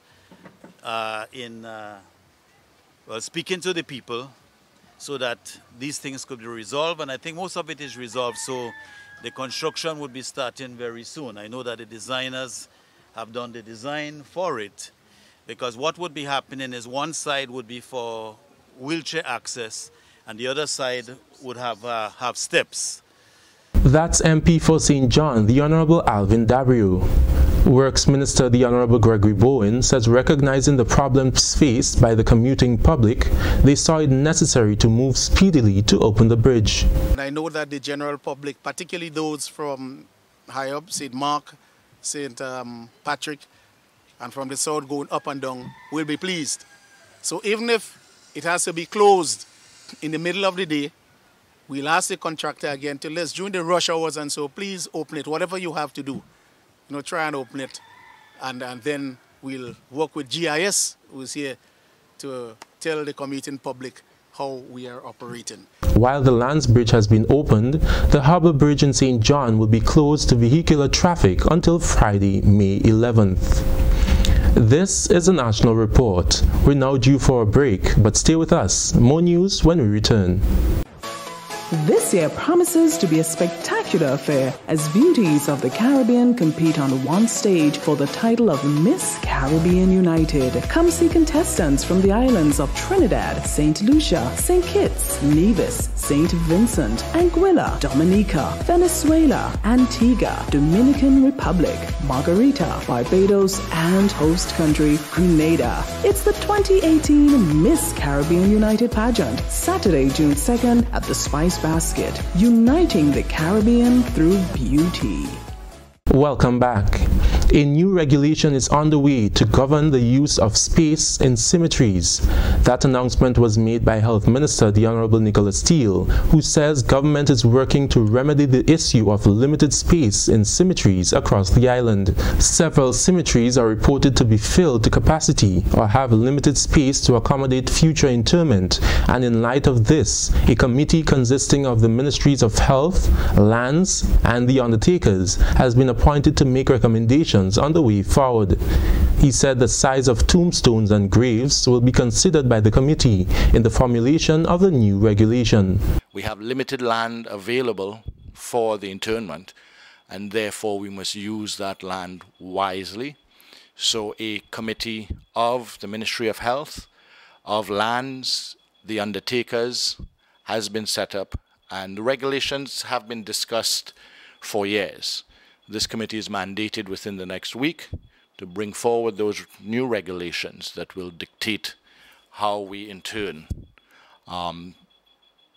in our cemeteries. Minister Steele says the new regulation will also make provisions for individuals to construct dwelling houses on lands intended for cemetery use. What may take a couple of weeks more is the surveying and of the existing cemeteries and enforcement, if where it does exist, of squatting on cemetery or lands allocated for cemetery. Part of that will also be new regulations with respect to internment outside of allocated lands for cemeteries. He gave the assurance that the government will continue to maintain existing symmetries even when new lands are obtained. The committee is expected to present its proposal within a month.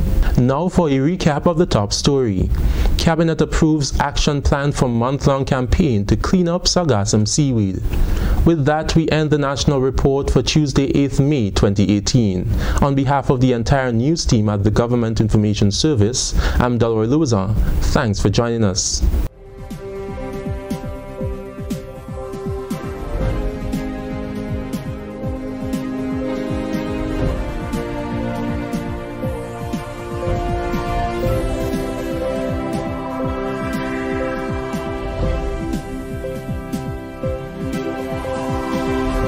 Spice Mass Corporation presents White on the Sea, the Glow Cruise, Saturday 26 May, aboard the Brother 2. Come party with the kings of our Soca Kingdom, St. David's Monarch, Blaze, Tonic, 2 times and reigning Groovy Monarch, Dash, 2 times OECS Monarch, 2 times Road Match, 4 times and reigning Soca Monarch, Boise. Tickets cost $40 with barbecue included. Get your tickets now from the Spice Mass office at the GCNA Complex, Kirati James Boulevard. Any Spice Mass Corporation member, Mitchell's Pharmacy in Grand Anse, or call 440-0621. Boarding time 7 p.m. White on the Sea, the Glow Cruise. You must wear white. This year promises to be a spectacular affair as beauties of the Caribbean compete on one stage for the title of Miss Caribbean United. Come see contestants from the islands of Trinidad, St. Lucia, St. Kitts, Nevis, St. Vincent, Anguilla, Dominica, Venezuela, Antigua, Dominican Republic, Margarita, Barbados, and host country Grenada. It's the 2018 Miss Caribbean United pageant, Saturday, June 2nd at the Spice Basket, uniting the Caribbean through beauty.